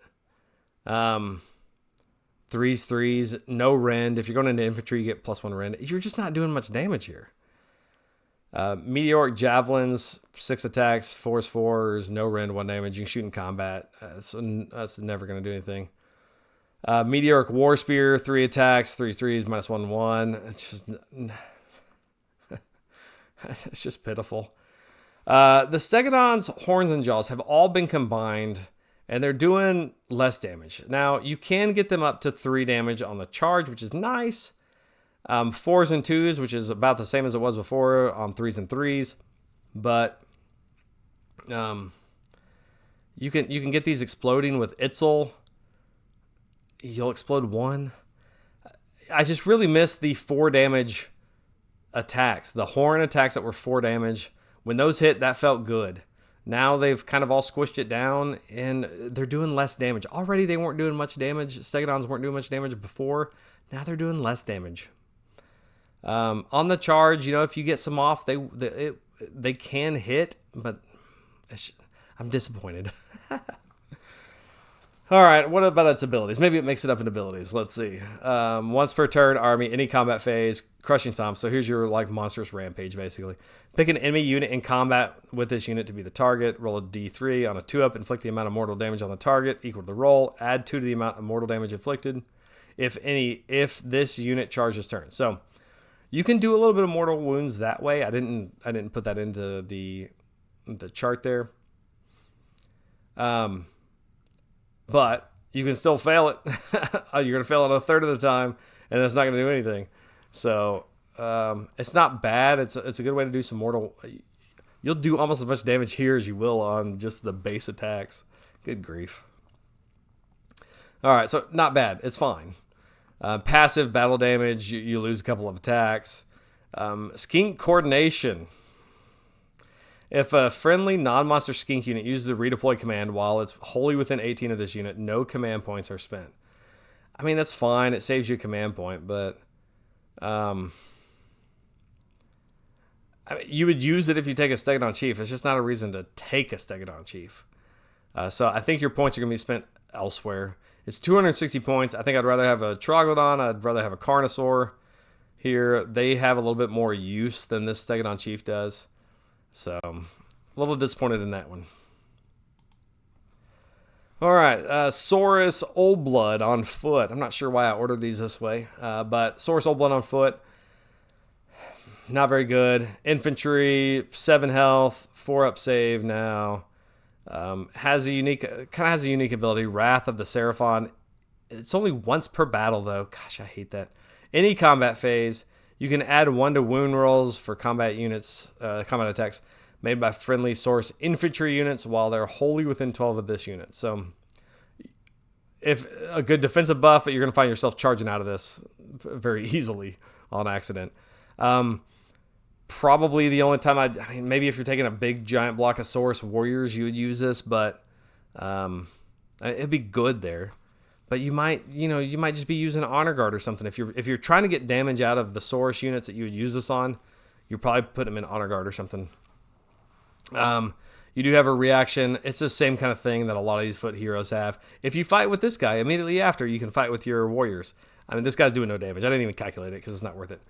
The one thing he has going for him is he's our cheapest Saurus hero at 130, and it'll allow you to take any Saurus. So as I've been list building, there have been times where I'm like, well, I can't fit an Aggradon Scar Veteran in there. I have to use this guy to unlock some Aggradons.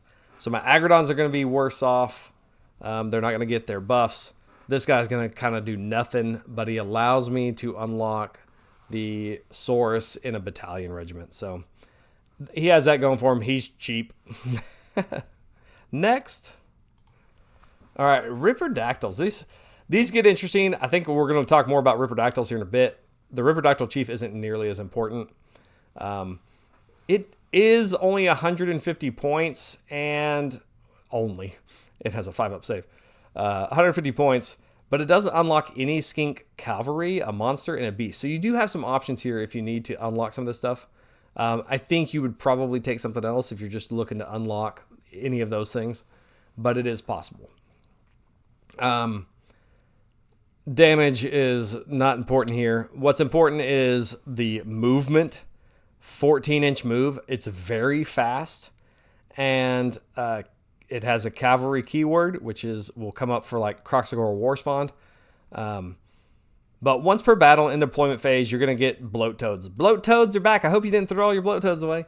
But you are going to get to put out up to 3 bloat toads for however many chiefs and riders you have in your army. And those bloat toads, what do? They add 1 to the attack characteristics of the jaws. So here's the jaws. They do get +1 damage on the charge. So you are going to be, that's where most of your damage on the Ripperdactyls is coming from. Not necessarily him. He does have an extra ability where once per battle you can add 1 to the attack characteristics of Moonstone War Spears used by riders. We'll look at their War Scroll later. It's not really that good. So I think you can leave the Ripperdactyl Chief off and just take Ripperdactyls. They'll still get this Bloat Toad buff, and all you're missing out is like 1 extra attack from the War Spears. So if it comes down to it, I think you can leave the Ripperdactyl Chief at home and just take Ripperdactyls. But he is, if you want to buff them fully, that's how you'll do it. Terradon Chief, I don't know that he's going to make many lists right now. Terradons kind of have the same thing going for him. 14-inch move, very fast. Cavalry, not as good of attacks. The Chief has fine attacks. I mean, for what he is, he's fine. Not going to do a ton of damage. But their deadly cargo, the Chief's deadly cargo is fine. You inflict D3 mortal wounds if you get the roll. You get buffs if friendly Terradon riders are around. The biggest thing is this debuff. More than the mortal wounds is this debuff. If any damage points are allocated by this ability and the target does not have the fly keyword, the target cannot use run abilities until the start of your next turn. So you can kind of debuff some units by not letting them run. They do also have a little bit of an ability to make them tougher. Subtract 1 from hit rolls for shooting. I can't imagine many people are going to spend much shooting on these things. They only have 5 health, 5 wounds. Well, the Chief does. The Terradons don't. If you're speccing into Terradons, which I wouldn't recommend, we'll look at them in a little bit, you would have to take a Terradon Chief to help support them. I think if you're looking for one of these cavalry units, you're probably going to take the Ripperdactyls. We'll speak to them in a little bit. All right. Saurus Warriors. All right, I was excited to see Saurus Warrior War Scroll, but then as the leaks were coming out, it sounded good, but then I see the actual wording and it sounds terrible. Don't get me wrong, Saurus Warriors are still good, but not nearly as good as they used to be.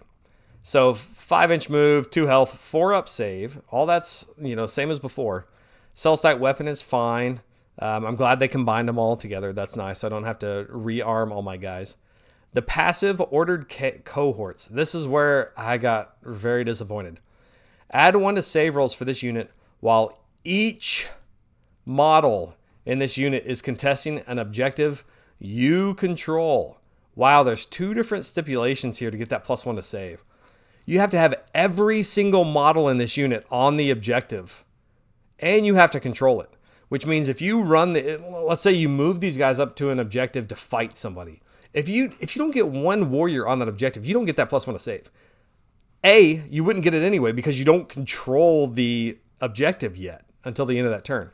So the only time I can see this being useful is like in your own home objective. Leave these dudes there at home on that objective, and they'd have a 3-up save.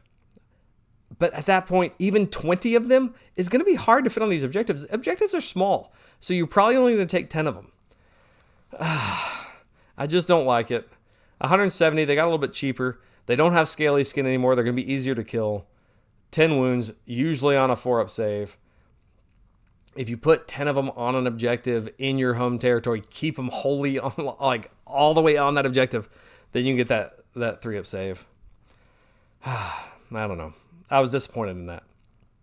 They can still do some damage though, because they do take some decent buffs from everything that we have. So we have all out attack, which helps them out. Let's assume you've got 10 of them. They're all going to be able to attack now because of combat ranges. So all out attack from the warriors. You can get +1 to wound from the Oldblood if you took that, or from things like Honor Guard. They take Honor Guard very well because everything is a weapon here that's not a companion, so you can buff this really well. We could do Empower Celestite. Empower Celestite is a good one. You can give these Saurus +1 to Ren that way, so now they're hitting on Ren 2. So 10 models will have 21 attacks because of the champion.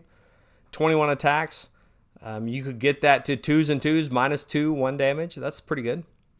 You could add the Serpent Staff onto that if you wanted to auto wound it. I think that helps if you've got the Empower Celestite on it. But at that point, you've spent quite a bit on these guys, and so you need to make sure you're getting their attacks in. But imagine like 20 of these, not worrying about these defensive buffs. We're going in.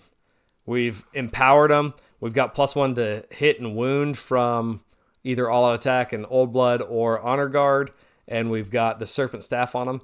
You're going to do quite a bit of damage with these guys. So I think if I'm looking to get the best out of the Warriors, I'm looking at them as an offensive piece that can take buffs fairly well, not necessarily a defensive piece that's going to be holding objectives that way. So just my idea. I think they end up being a decent piece to buff. Now, as good as they are, I think there's actually a different Saurus infantry unit that might be better. Like if we look at the Source Guard, they're only 110 points. Okay, so they're cheap. They have 2 wounds each. There's 5 of them, so 10 wounds for 110 points. But they have a 3-up save all the time, and it's not already added to the roll. So like over here, if you did all-out defense, you know, if they come at you with no rend, you're not save stacking here. Is what I'm trying to say. So here you can still do all-out defense to these guys and get an effective 2-up save. What's more important is these Source Guard. If they are within combat range, so 3 inches of a Slann, they get a 5-up ward. Plus, the Slann does too. Okay, so now these Source Guard, I'm going to reinforce these. So I'm going to take 10 Source Guard, 20 wounds on a 3-up save with a 5-up ward. This is now like my toughest unit I've got. I like this a lot, and that's only 220 points. That's the same as like a unit of Kroxigor. Kroxigor 18 wounds on a 4-up save with no ward. Here we go. I've got Source Guard on a 3-up save with a ward. This is great. And they still take all the same buffs that the Saurus Warriors do. They have 1 more attack also than the Saurus Warriors do. Now, a unit of 5 of these guys has 15 attacks. 16, I guess. A unit of Warriors of 10 warriors had 21 attacks. So you do have a few less attacks, but overall, the damage isn't that far off from each other. So think about this with a unit of 10. They're all going to be in range to attack because that's a small group to attack with. You're rolling 31 dice for a unit of Source Guard. I like that. And they take all the buffs. This is a good one to add Honor Guard to if you wanted to. If you're not going super offensive and you want this one to have your Honor Guard, you could easily get them to 2s and 2s. But I think maybe they just help guard your Slann. They're super tough. When you need to, you empower Celestite on them and then give them all out attack. And they're gonna do a decent amount of damage to kill stuff. So you can easily get them up to +2 or +1 to their Ren with Empower Celestite, so they're at Ren 2, and throwing quite a few dice. So I all of a sudden like Guard. A unit of 10 of these makes for a very impactful unit. How about this? You take Kroak for what it's worth. You're going to march him up the field. You've got these Guard with you to help them guard Kroak. And now they're tough too because they're marching along with Kroak. Finally, that dream of like pushing Kroak aggressively up the board might be playable. Now, it might not be like super good, but it would at least be playable where these Guard are going to be a lot tougher than they used to be. So that 5-up board is great. That's great. All right, what are we on to now? Let's look at the Kroxigor. We've talked about these guys before. They are a beat stick. I really like these Kroxigor. They have 6 health now, 5-inch move, pretty slow, 4-up save, 2 control. They are infantry. There's a lot of stuff that has anti-infantry, so these keywords are important. These buffs are pretty easy to get, and a lot of their buffs are self-contained here. So there's not really a whole lot that's going to buff the Kroxigor other than what's on their War Scroll. You're looking at for all-out attack, but other than that, you're just looking for what they're matched into. So they do a lot of damage. They each have 4 attacks, either doing 2 or 3 damage. Anti-infantry gives them +1 rend, and if they have 10 or more models, now notice these don't have to be infantry 10 or more models, so if you're fighting like 10 cavalry or something, it would still work there. But you'll get +1 damage. So that +1 damage is like a big multiplier. So 3 Kroxigor with, versus infantry of 10 is going to be doing 20 damage versus a 4-up save, on average, of course. You can spike higher or lower. That's a lot for 3 dudes. I think these guys can operate on their own as a unit of 3 and kind of go hunt down the infantry. When they're just on their own as like a unit of 3, people aren't going to dedicate as much focus fire to them or go attack them, and they're going to be freed up a little bit more to just go attack infantry. And if you're doing 20 damage versus a 4-up save, that's going to clear a lot of infantry that you're going to go and fight against. Somebody has a unit of 10 trying to hold an objective, that's perfect for these Kroxigor to go and just absolutely obliterate. Now, they are slow, but they can, once they get there, they will absolutely destroy things. If you do double these up, and if you were to take 6 Kroxigor and you got into, some Soul Blight infantry, you're just going to absolutely obliterate things. It's going to be beautiful. If they're not going into, I didn't want to see what the kind of damage they would do if they're not going into infantry or units of 10 or more. They are getting, 10, almost 12 damage for just 3 of them into just a normal unit with just all-out attack. And that's not bad. That's better than some of the monsters. And this is only 220. So this is going to do more damage than the Stegadon. So on their own, not bad. Even if they're not fighting the thing that you would care about, they're still going to do decent damage. So Kroxigor, I love them. 6 health. That's awesome. They'll stick around for a while. One buff you can give them is the Serpent Staff from the Starpriest. I didn't math that out here, but that is one that if you're taking like a big unit of Kroxigor, you could put that Serpent Staff on them and it would help out. All right, the other Kroxigor, the Warspawned. This one I was really excited to see, but then it's keyworded to where you got to really plan for these guys. The other Kroxigor, I don't think you have to really plan for. You can just take them. They just do well on their own. These ones I think you have to have a plan for. So that a lot of the same base stats, once they get all their buffs, if you're fighting anti-monster, you'll get +1 rend. That's probably going to be less common than anti-infantry, but still useful.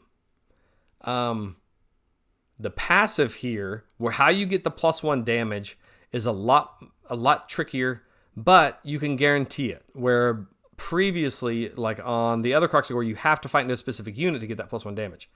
Here, what you need to do is you have to have Skink Cavalry or Skink Infantry in combat, like near this unit, wholly within 12 to get this. So you need to run something along with these Kroxigor Warspawned to fight with them.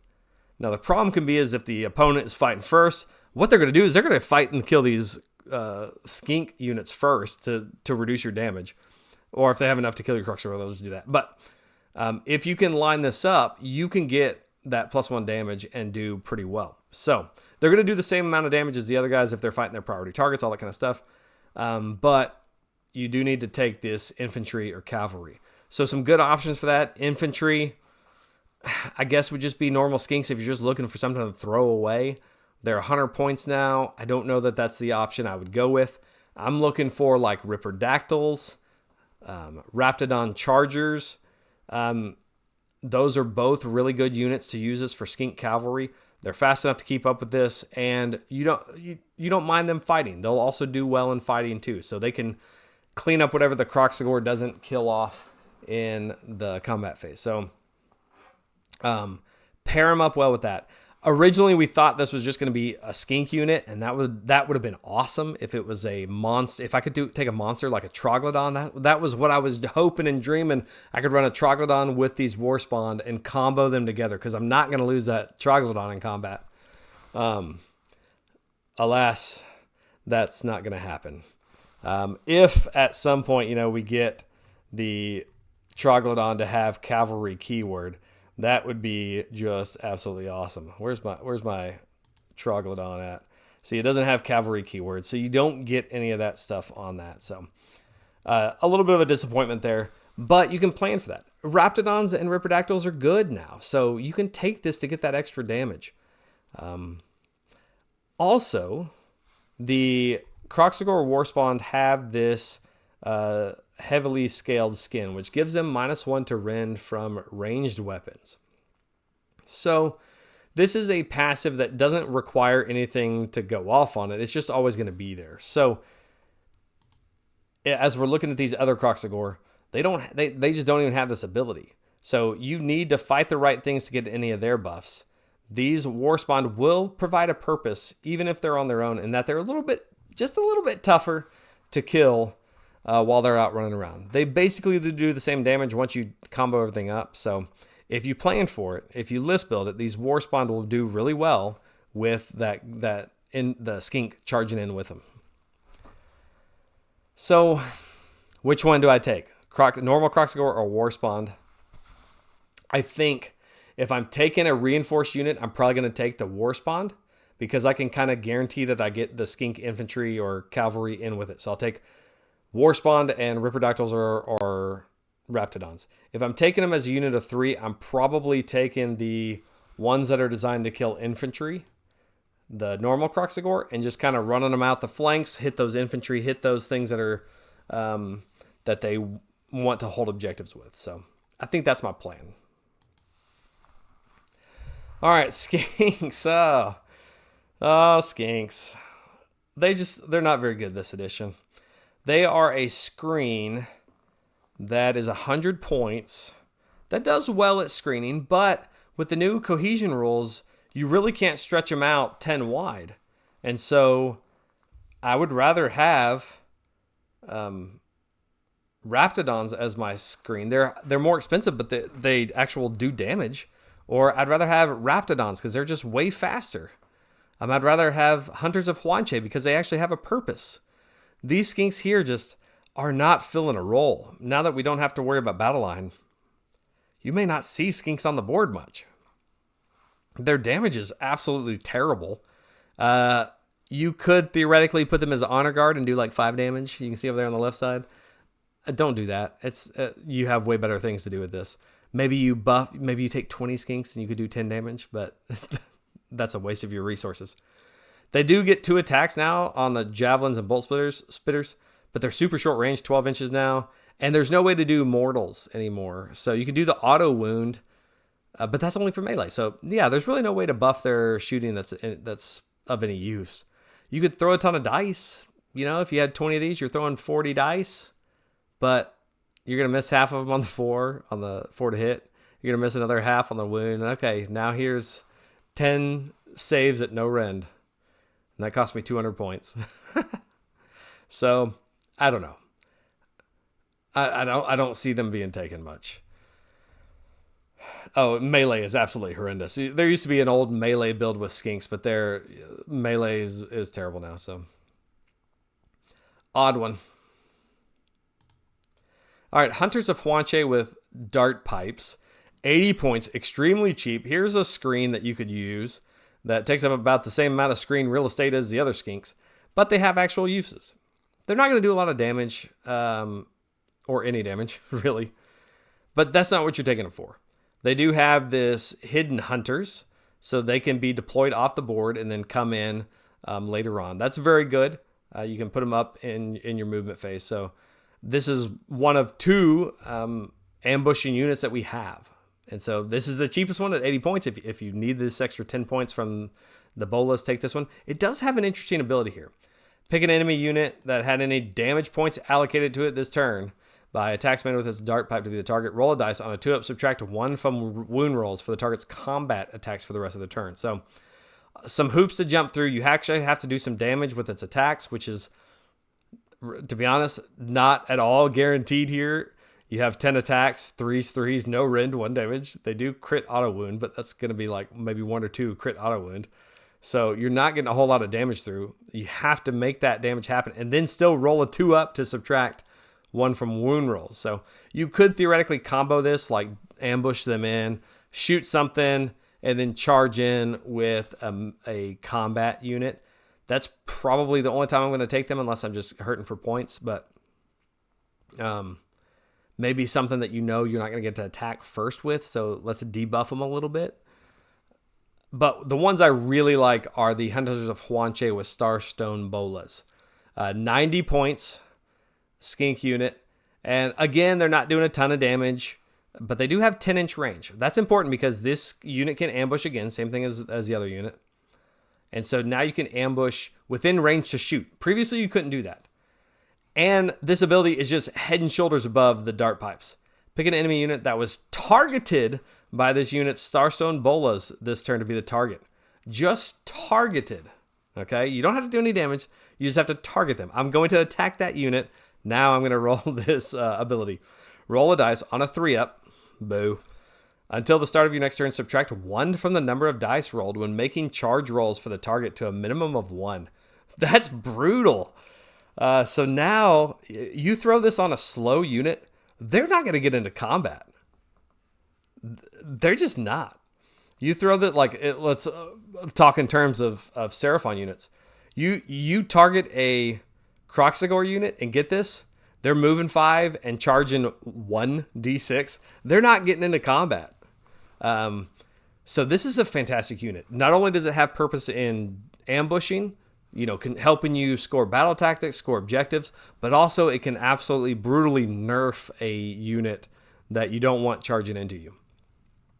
One thing you can do, if you want to guarantee that Starstone Bola go off, take 2 of these. That's, 180 points. That's not bad for 2 units that can deep strike, can ambush, and then still have an ability that helps out with their, with the debuffing the opponent's units. So now you're rolling 2 dice. Surely you'll make one of those. So I love this. I love these guys. I'm going to take these over the normal skinks 10 out of 10 times. Absolutely great unit. Oh, and they have a ward of 5. I thought it was a ward of 6. Did the other ones have a ward of 5 also? Yeah, they do. How funny.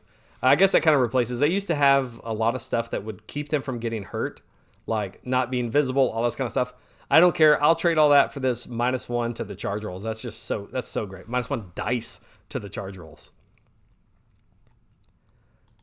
All right, on to what's probably one of our signature units, the Aggradons.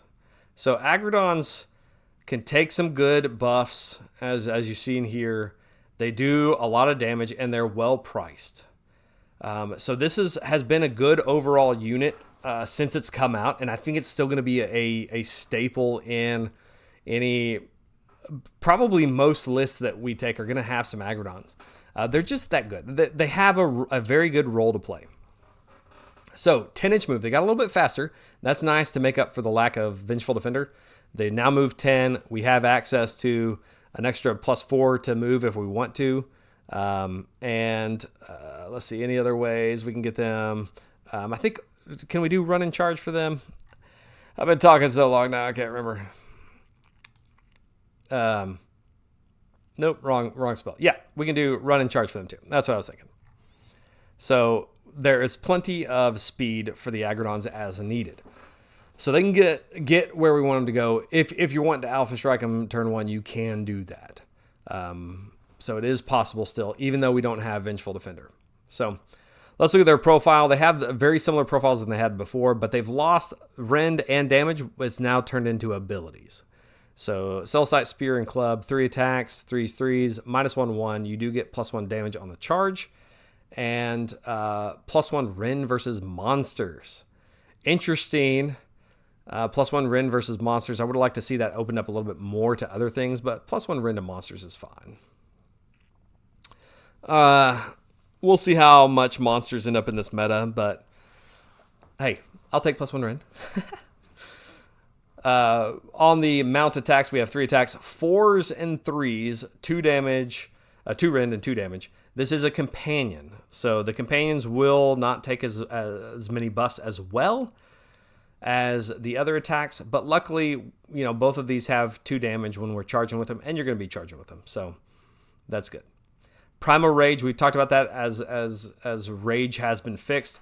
It now builds up as long as you fight. You don't have to stay in combat, just as long as you fight. So make sure this unit is countercharging when possible to keep those rage points accumulating as you're fighting. Fighting your turn with them, countercharging the opponent's turn, fight with them there, save up those command points for that, and keep those fight things going because you want those rage attacks so you get extra attacks for the Aggradon. There are some buffs, and I have them listed over here on the right side that you can get. Empower Celestite will help out with the Celestite Spear and Club. That will give you +1 rend, a very good spell for this, especially if it stacks. Like if you're going up against a monster who's giving you another +1 rend, now you're at +3 rend. Fantastic. Itzel the Tamer is a good one for the companion. So if you're taking this is where this Itzel the Tamer asterism really starts to shine, when you get these units that have companion attacks and lots of them. So a unit of 3 of these has 9 attacks.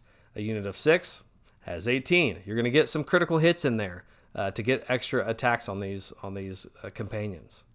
You do have the Alpha Roar from the Saurus Scar Veteran to give you an extra rage token, and you can do that in the combat phase. So charge in the Aggradon hero with these guys to give them that extra rage token.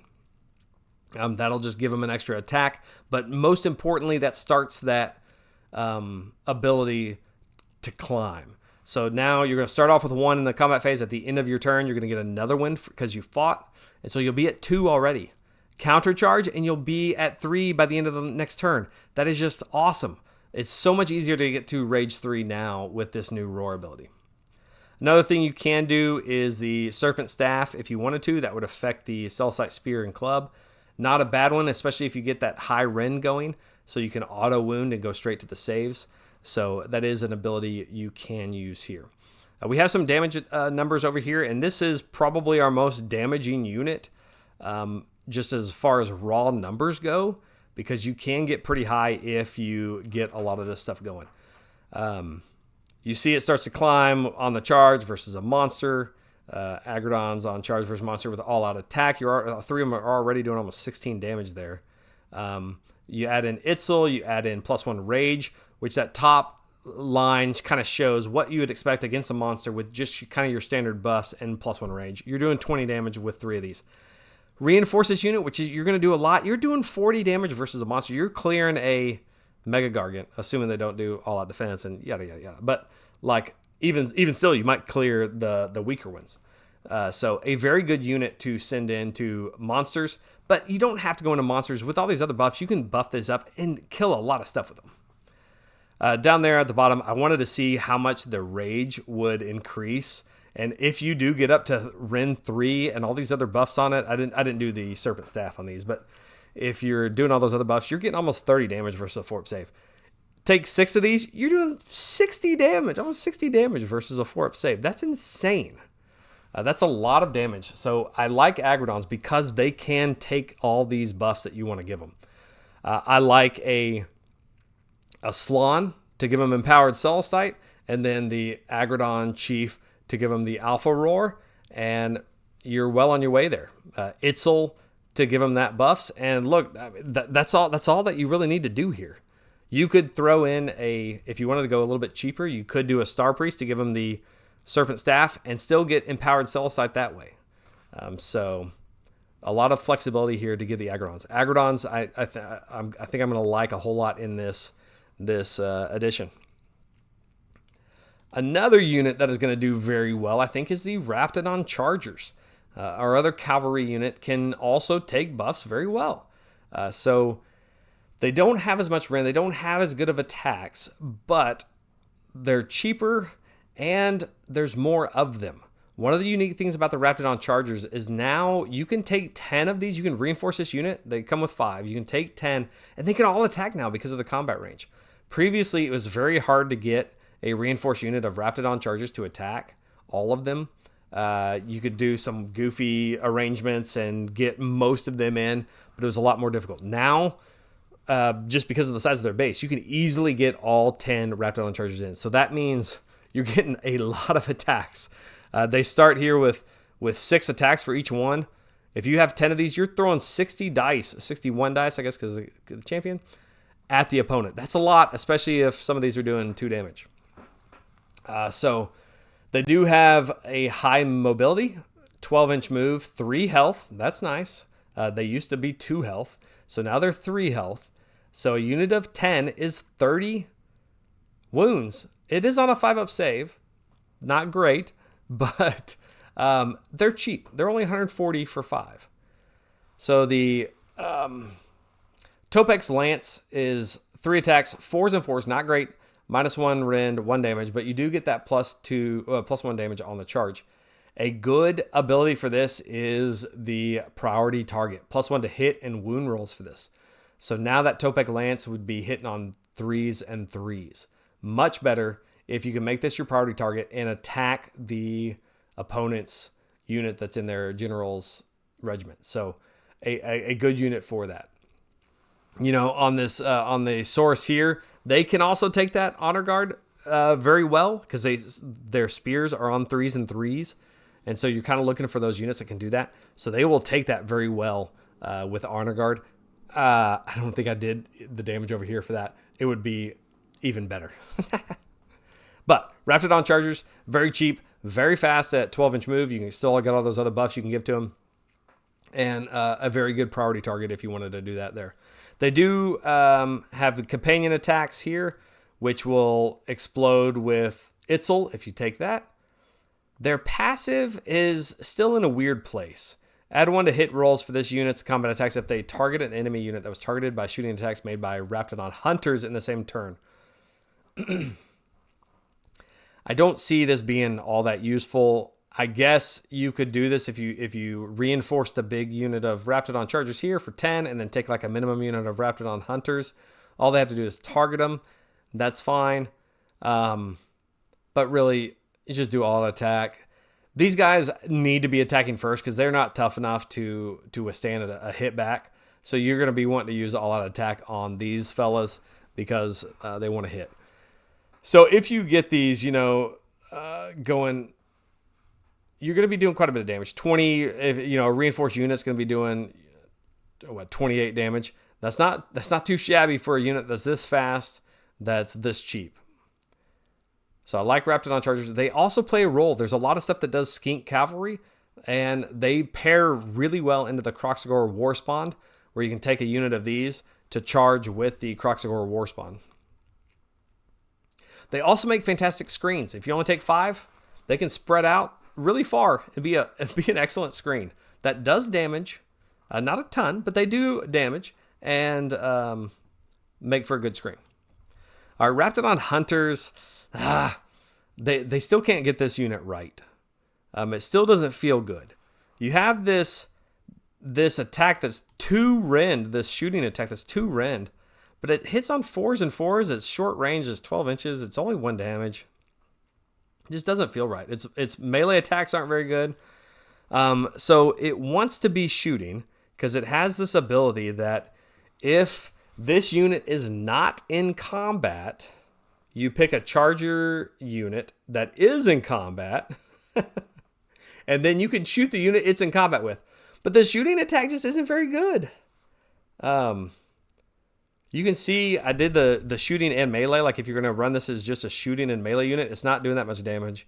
And if you're shooting and then double shooting, you're still, even with the second shot, you're only doing 4 damage versus a 4 save. So it's just not doing much damage. Like, why do I care about this unit doing an extra shots if they're terrible? Because it happens in the charge phase, you don't get like all out attack. If you did that in the first phase, you don't get it in the charge phase now. So I don't know. Not a great unit. One of these days they're going to figure out how to pair this up with the chargers and make it worthwhile. Today is not that day.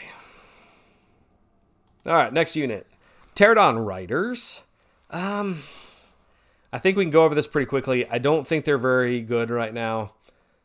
They're very fast and they're cheap. 110 points, make a good screen, make a good objective score. They can run around the back and grab things. If they happen to do some mortal damage and make it to where somebody can't run, that's just kind of your bonus. I think you're taking these guys as something that will just score objectives and is super fast. Other than that, I don't think you're worried about them too much. You can see the damage over there. It's just not doing much damage. The mortal wounds takes too much to line up with. Now you've got to have your Terradon Chief in combat range with it. So 3 inches to do this dice. So to do the mortal wounds. And now it's not D3 on these Terradon Riders. It's only 1. So I think you take these only as utility pieces. You're never going to do damage with these. All right, Ripperdactyl Riders. I think you can do damage with these. They're only 120 points. They still fulfill that same role that the Terradons we just talked about. They're going to score objectives really well. They're decent screens. They're going to score battle tactics. But they'll actually do some damage too. They have anti-cavalry, which is weird.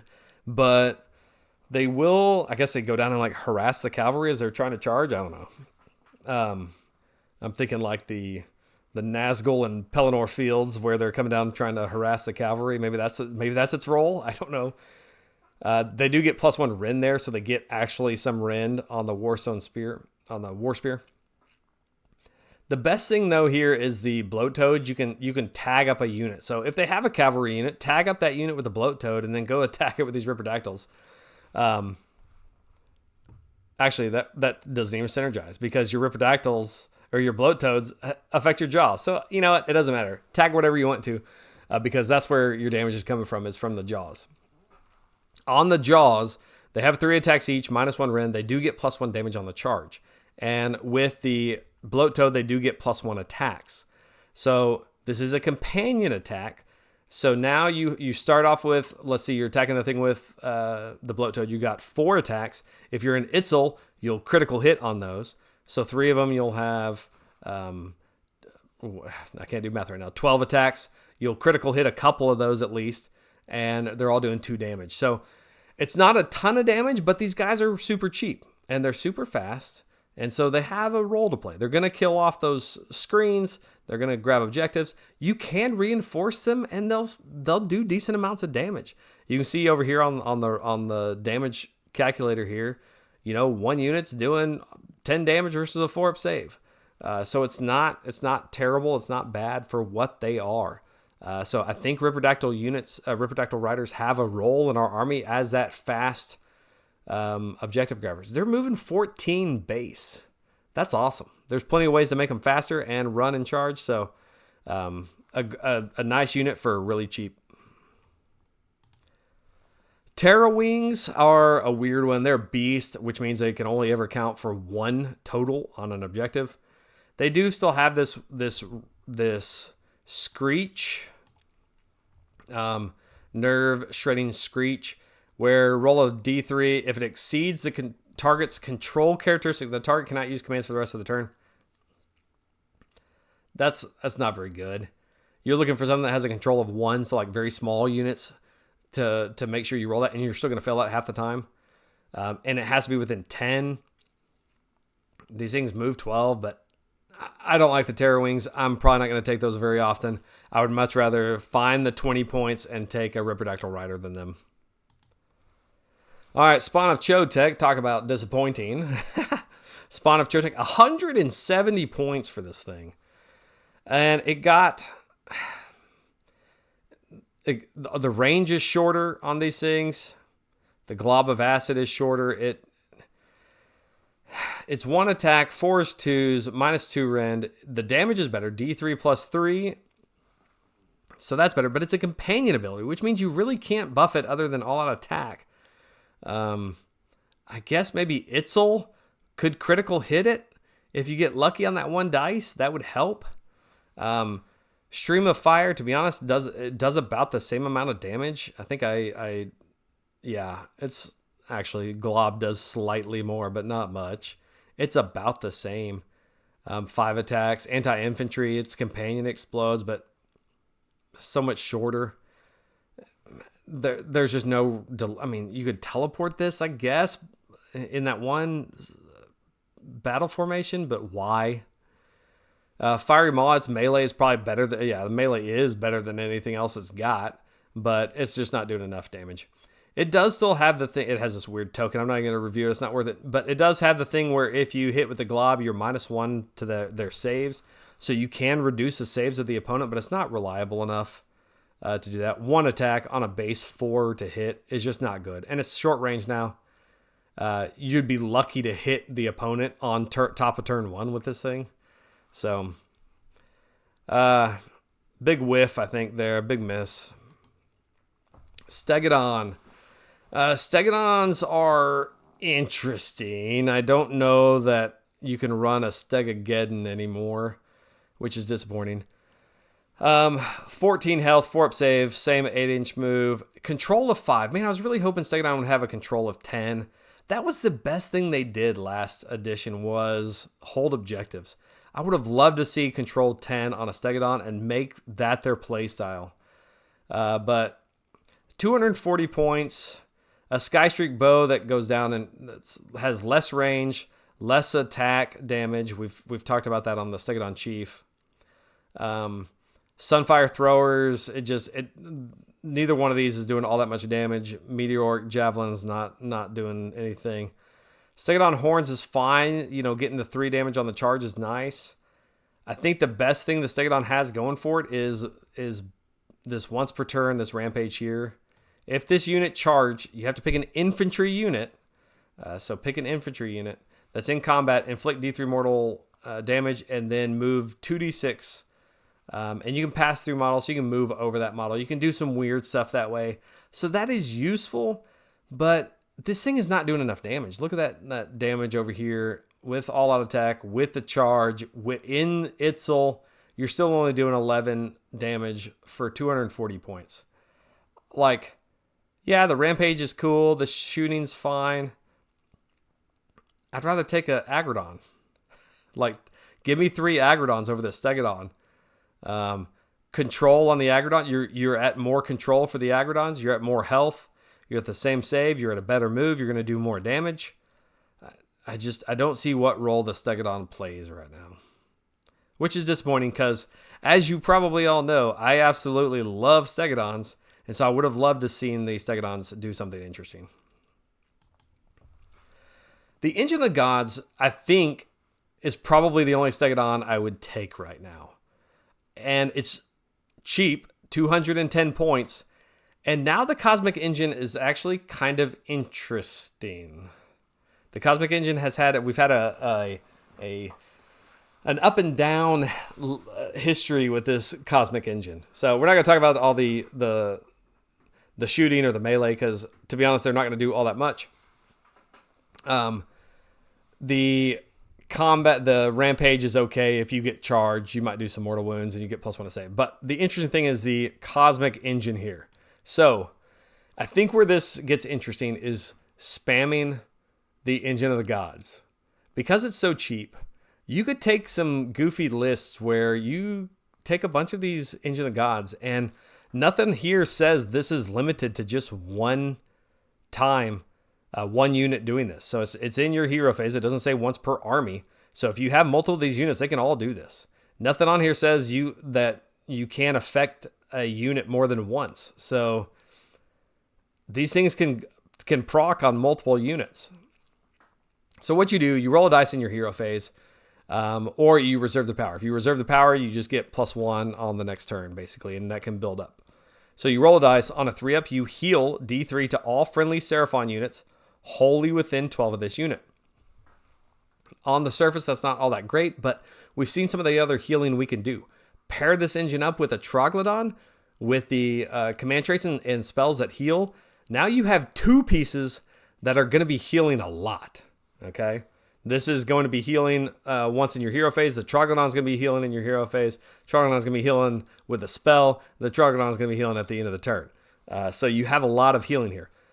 Maybe take 2 engines, and now you've got 2 different heals, because this both goes off.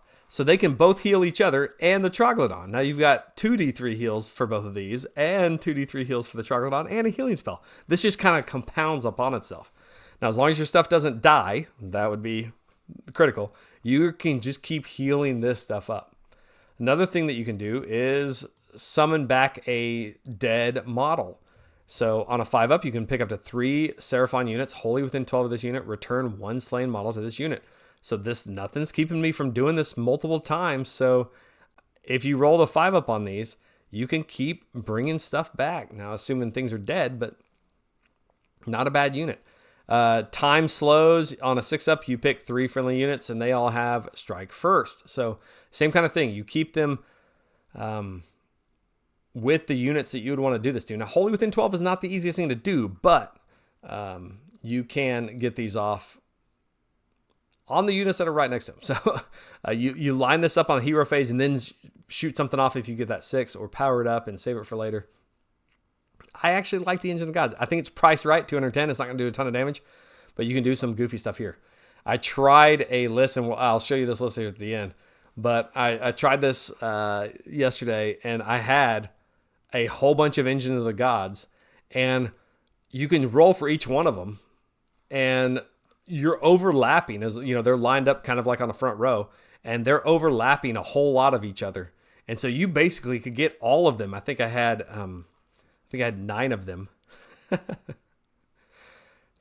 At the end of that turn, they all had strike first, because I got 2 strike first rolls, and then all of them were healing if they wanted it.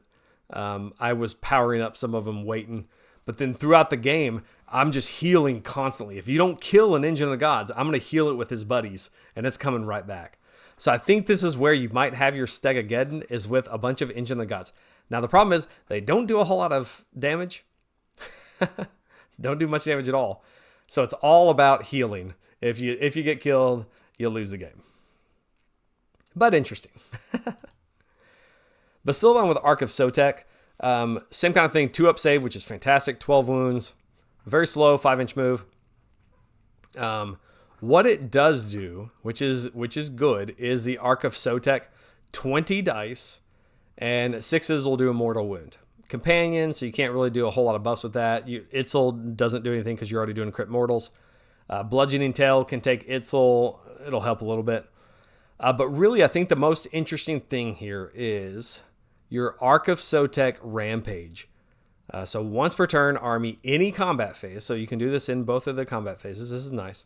Pick up to 3 enemy units within 9 of this unit to be the targets. This is what the Troglodon should have been, but it's here for some reason. I guess they send it out as snakes. The effect, roll a d3 for each target on a 2-up, inflict the amount of mortal damage on the target equal to the roll.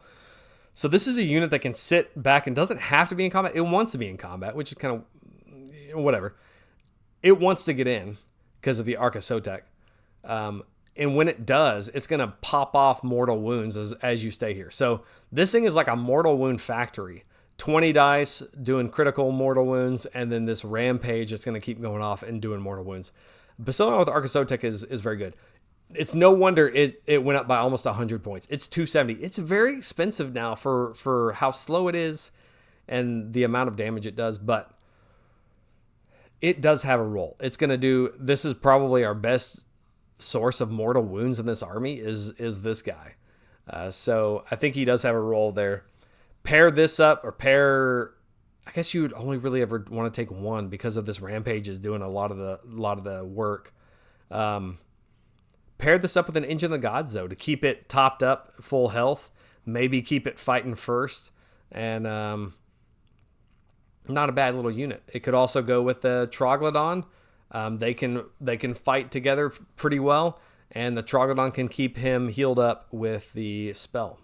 So some good combos there. The other Bastiladon is a little disappointing, I think. So you see the top damage is just the shooting.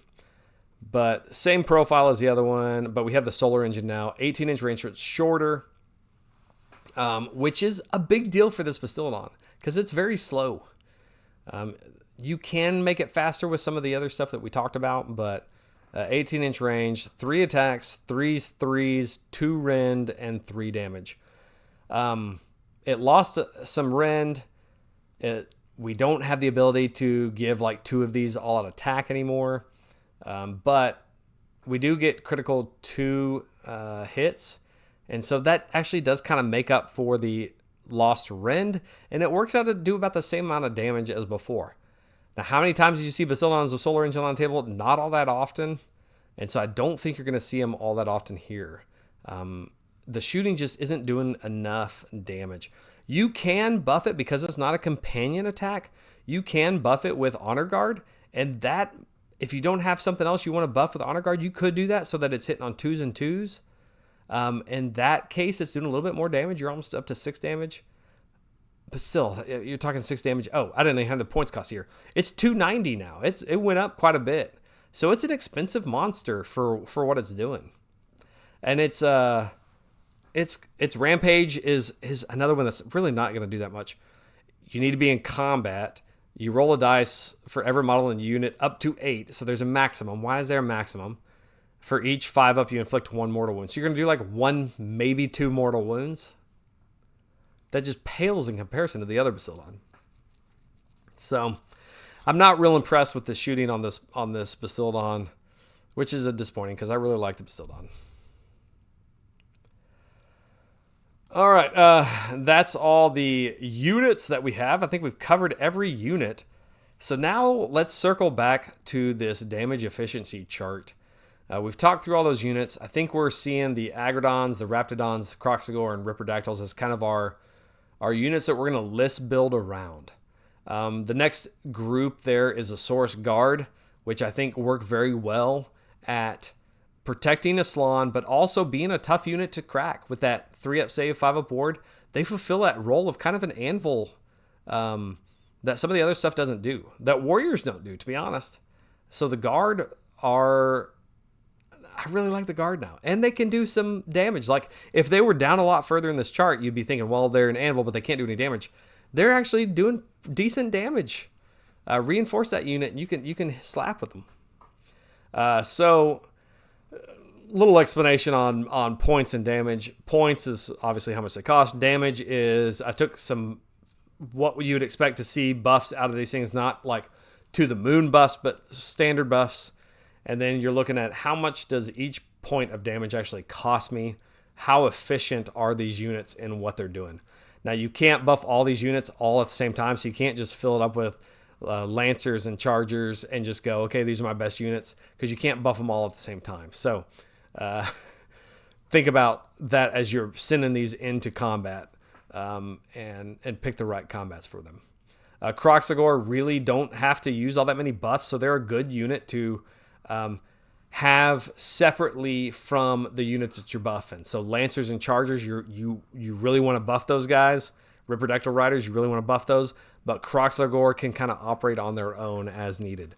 So think about like Warspawned and Chargers. You're buffing the Chargers. Warspawned are buffed by the Chargers. So you can send those into combat together, and it works pretty well.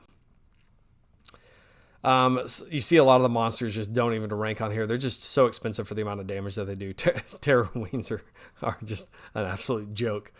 But even if they don't do much damage, if they have a purpose, if they have a role, then that's fine. You can take them for what they do, not necessarily for what their damage is. You can kind of see our monsters really just aren't on the same level as our other units, and that's usually to be expected. You need those monsters to fill a different role than what those things are doing. Some of ours do, some don't. I did want to briefly look at the battle tactics, because these are important as we start looking at our list building here. So order battle tactics, we get these 2 unique ones, and then we have our universal battle tactics that come along with it. So the order battle tactics, Reclaim the Realm. This is an old Stormcast one. You complete this battle tactic at the end of your turn if there are 1 or more friendly units wholly within each quarter of the battlefield and more than 6 inches from all enemy units. So you want something that's going to be spreading the board out. The quarters on your side of the board are very easy to do. The ones that aren't quite so easy are the ones on the other side of the board. Now, you don't have to pick these units that are on the table at the time, so things that fit very well into this battle tactic are Hunters of Huanchi. So take those the Hunter Bolas, and when you ambush, keep them outside of 6, which you would unless they countercharge, which can ruin this. So you got to keep that in mind. But keep them in those quarters. Use their bolas. See if you can stop their stop their charges, and then you can easily get this reclaim the realms.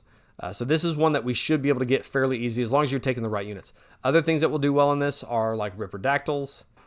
Terra wings are fine for this.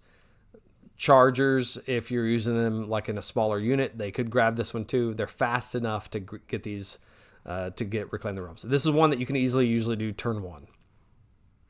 Slay the Tyrants is the next one. You complete this battle tactic at the end of your turn if an enemy hero was slain this turn by a combat attack made by a friendly unit. This is any enemy hero, so that's nice. You're generally going to have an opportunity to do this by the end of the game, so I feel like this is another easy one that we've got for order. Because you're going to kill a hero at some point in the game. Unless their only hero is like Nagash or something, which may be really hard to do. But generally, you're going to have an opportunity to kill a hero in combat at some point. The universal battle tactics do not waver. You complete this battle tactic at the end of your turn if 2 or more friendly units fought this turn and no friendly units were destroyed this turn. So you're looking for your favorable matchups. I'm charging these 2 units in. Make sure you don't kill... don't charge 2 units at the same unit and kill it completely off, because then you wouldn't have a chance to fight with the other one. Of course, maybe you still get, well, I don't know how that, I'll have to read up on that. Pile in, you still get a pile in, and does that count as a fight? I'll have to look that up. All right, next one is Slay the Entourage. Pick a unit in the enemy general's regiment. You complete this battle tactic if that unit is destroyed this turn.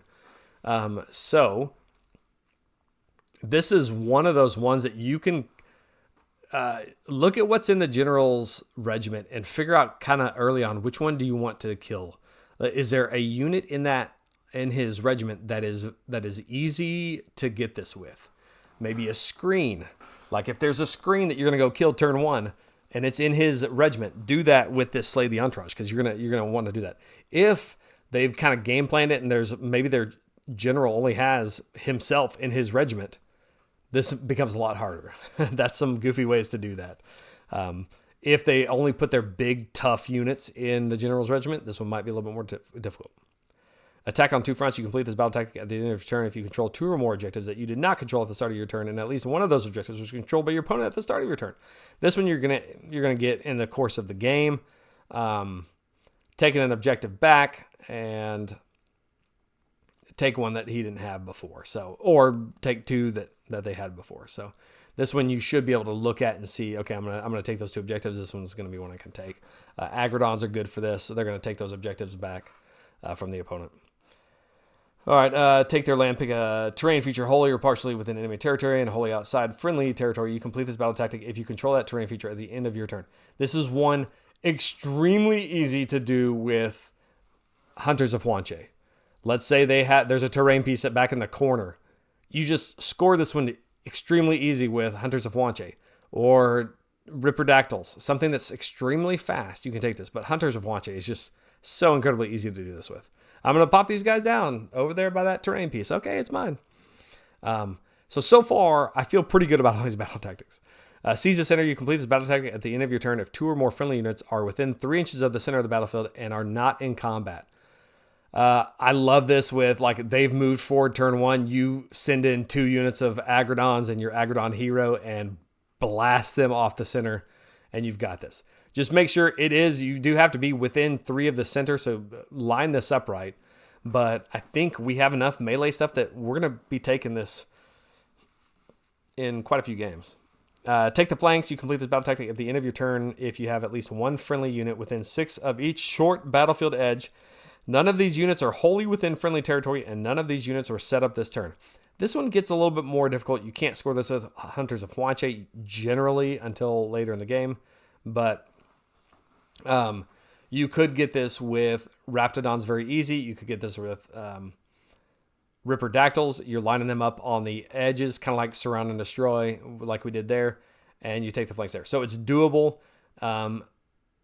You could also do this if you drop down Hunters of Huanchi for something earlier, and you get the next turn, or you get to your next turn. They haven't killed them, and you do this one for take the flank. So I feel good about all these battle tactics. Now, you do need some flexibility here, but I think that's a good thing about our list now is that you're going to have that flexibility because you're not taking, you're not kind of siloed into Skinks versus Saurus. You're going to be taking a mix of both, and I think that allows us to score just about all these battle tactics. I think these are going to be fairly easy with this army to be able to rack up 5 of these battle tactics in a game.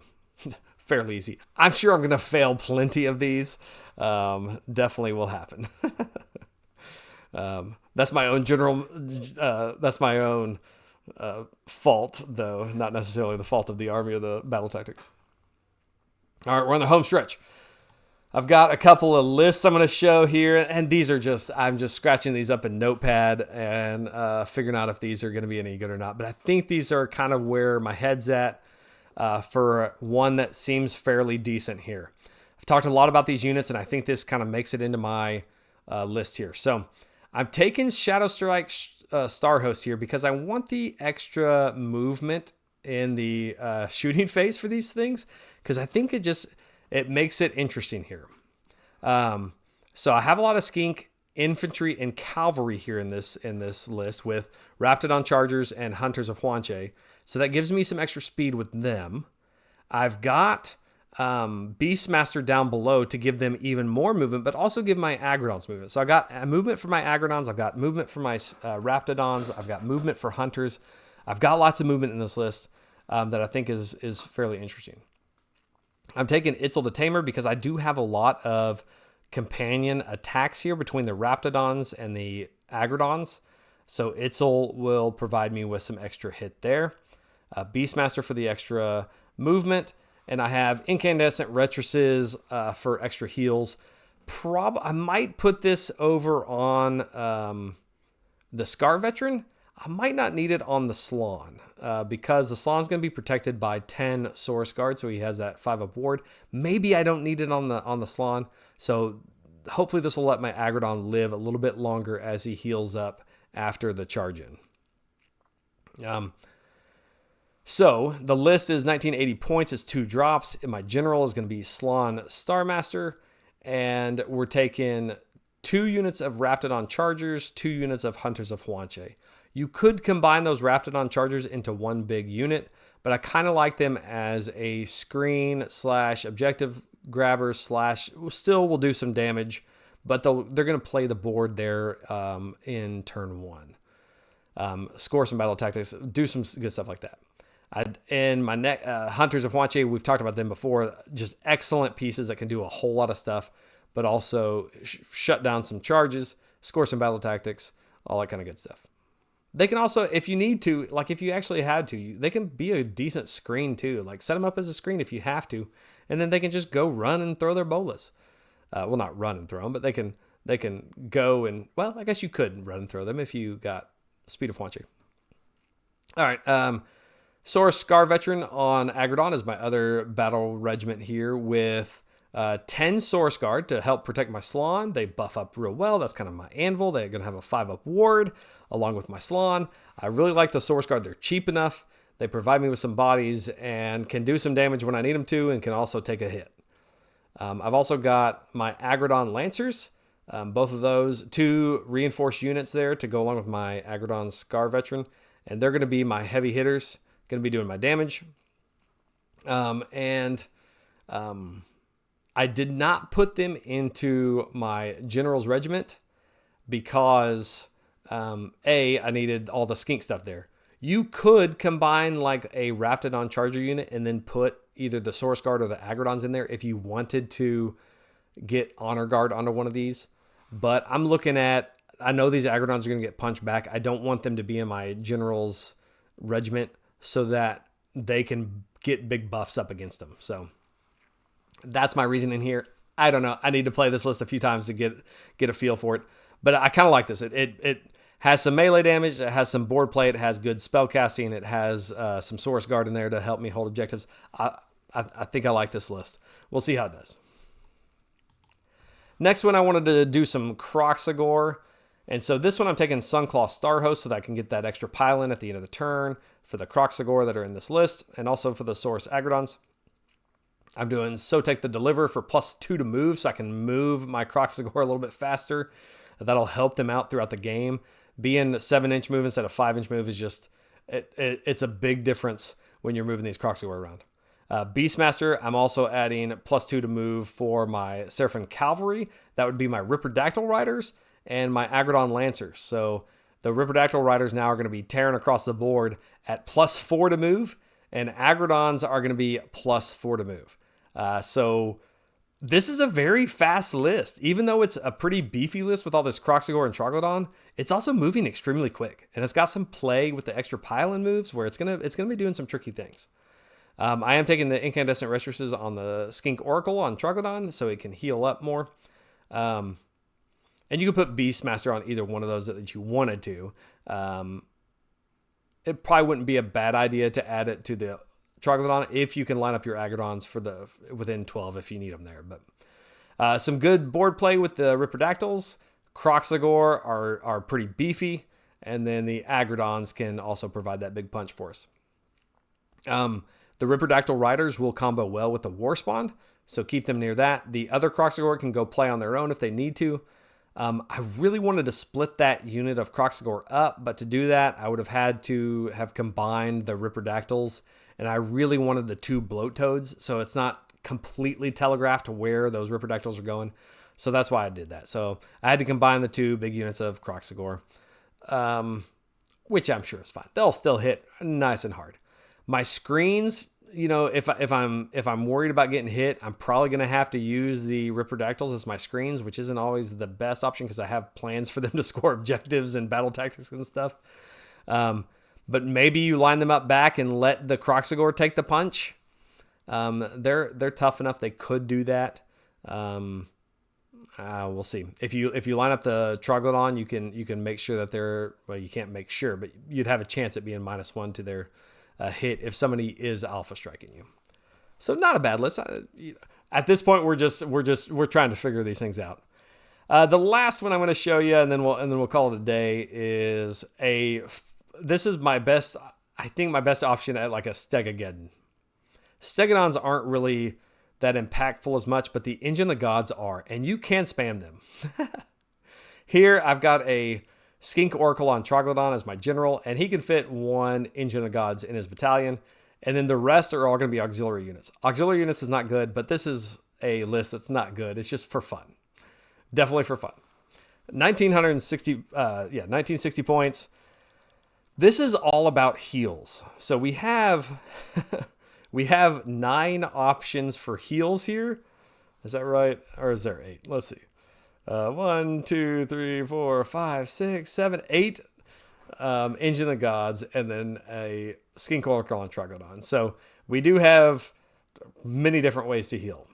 But first, let's see. Thunderquake. We're going to buff these guys up with an extra 2 health.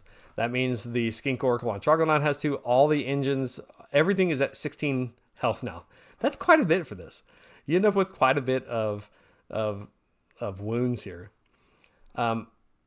Quetzal the Preserver, since this army is all about staying alive, I'm going -1 to rend. These guys aren't fast enough anyway. They're gonna still be in my territory turn 1 anyway. But -1 to rend and melee against them will help me keep them alive a little bit longer. And I don't really care as much about Itzel because these guys aren't doing any damage anyway. So I want that extra defensive bonus to try to keep these things alive. My passive, Being of the Stars, I'm going to ignore modifiers for the Skink Oracle. Even though I just said I'm -1 to rend, I want to keep this Troglodon alive as long as possible, and I'm going to give it the passive for ignoring modifiers to the save. And then Incandescent Restorations, so it's healing. I'm definitely taking the lore of Primal Jungle so I can heal with a spell. So now that Oracle is unrendable, it's healing 2d3 every my turn and your turn. It's healing half of health up on the spell lore, and that's really good for the engines. But then also you have 8d3 chances at heals from these things. And that all compounds. When you line all these things up and you're overlapping all these heals onto each other, if I played this and it's fun. I had one engine survive on 1 health, healed it back up to full on my hero phase. It was amazing. 2 turn 1, you're going to have to go first turn 1 because of how many drops you are. Just bank all of your Cosmic Engine points. So everyone has +1 point. So on the next turn, you have a decent chance at getting fight first for all these. You're going to heal up any damage that they've done, and then you charge all these Engine of the Gods into combat. And I mean, you'll do some damage, not a ton. It's all about surviving and healing. But if you have 8 Engine of the Gods, definitely run this. All right. This is a long one. Appreciate y'all sticking with me. Make sure you flip around all the timestamps anywhere that's in this video. And let me know what you think about the new faction pack and what lists you're running. I need some lists, so I'll definitely be keeping an eye out for all those lists that are coming up and people that are running tournaments. And I'm going to try to get to some tournaments as soon as I can. And I'm going to be playing here at home, so I'm excited. And I'll see you guys next time.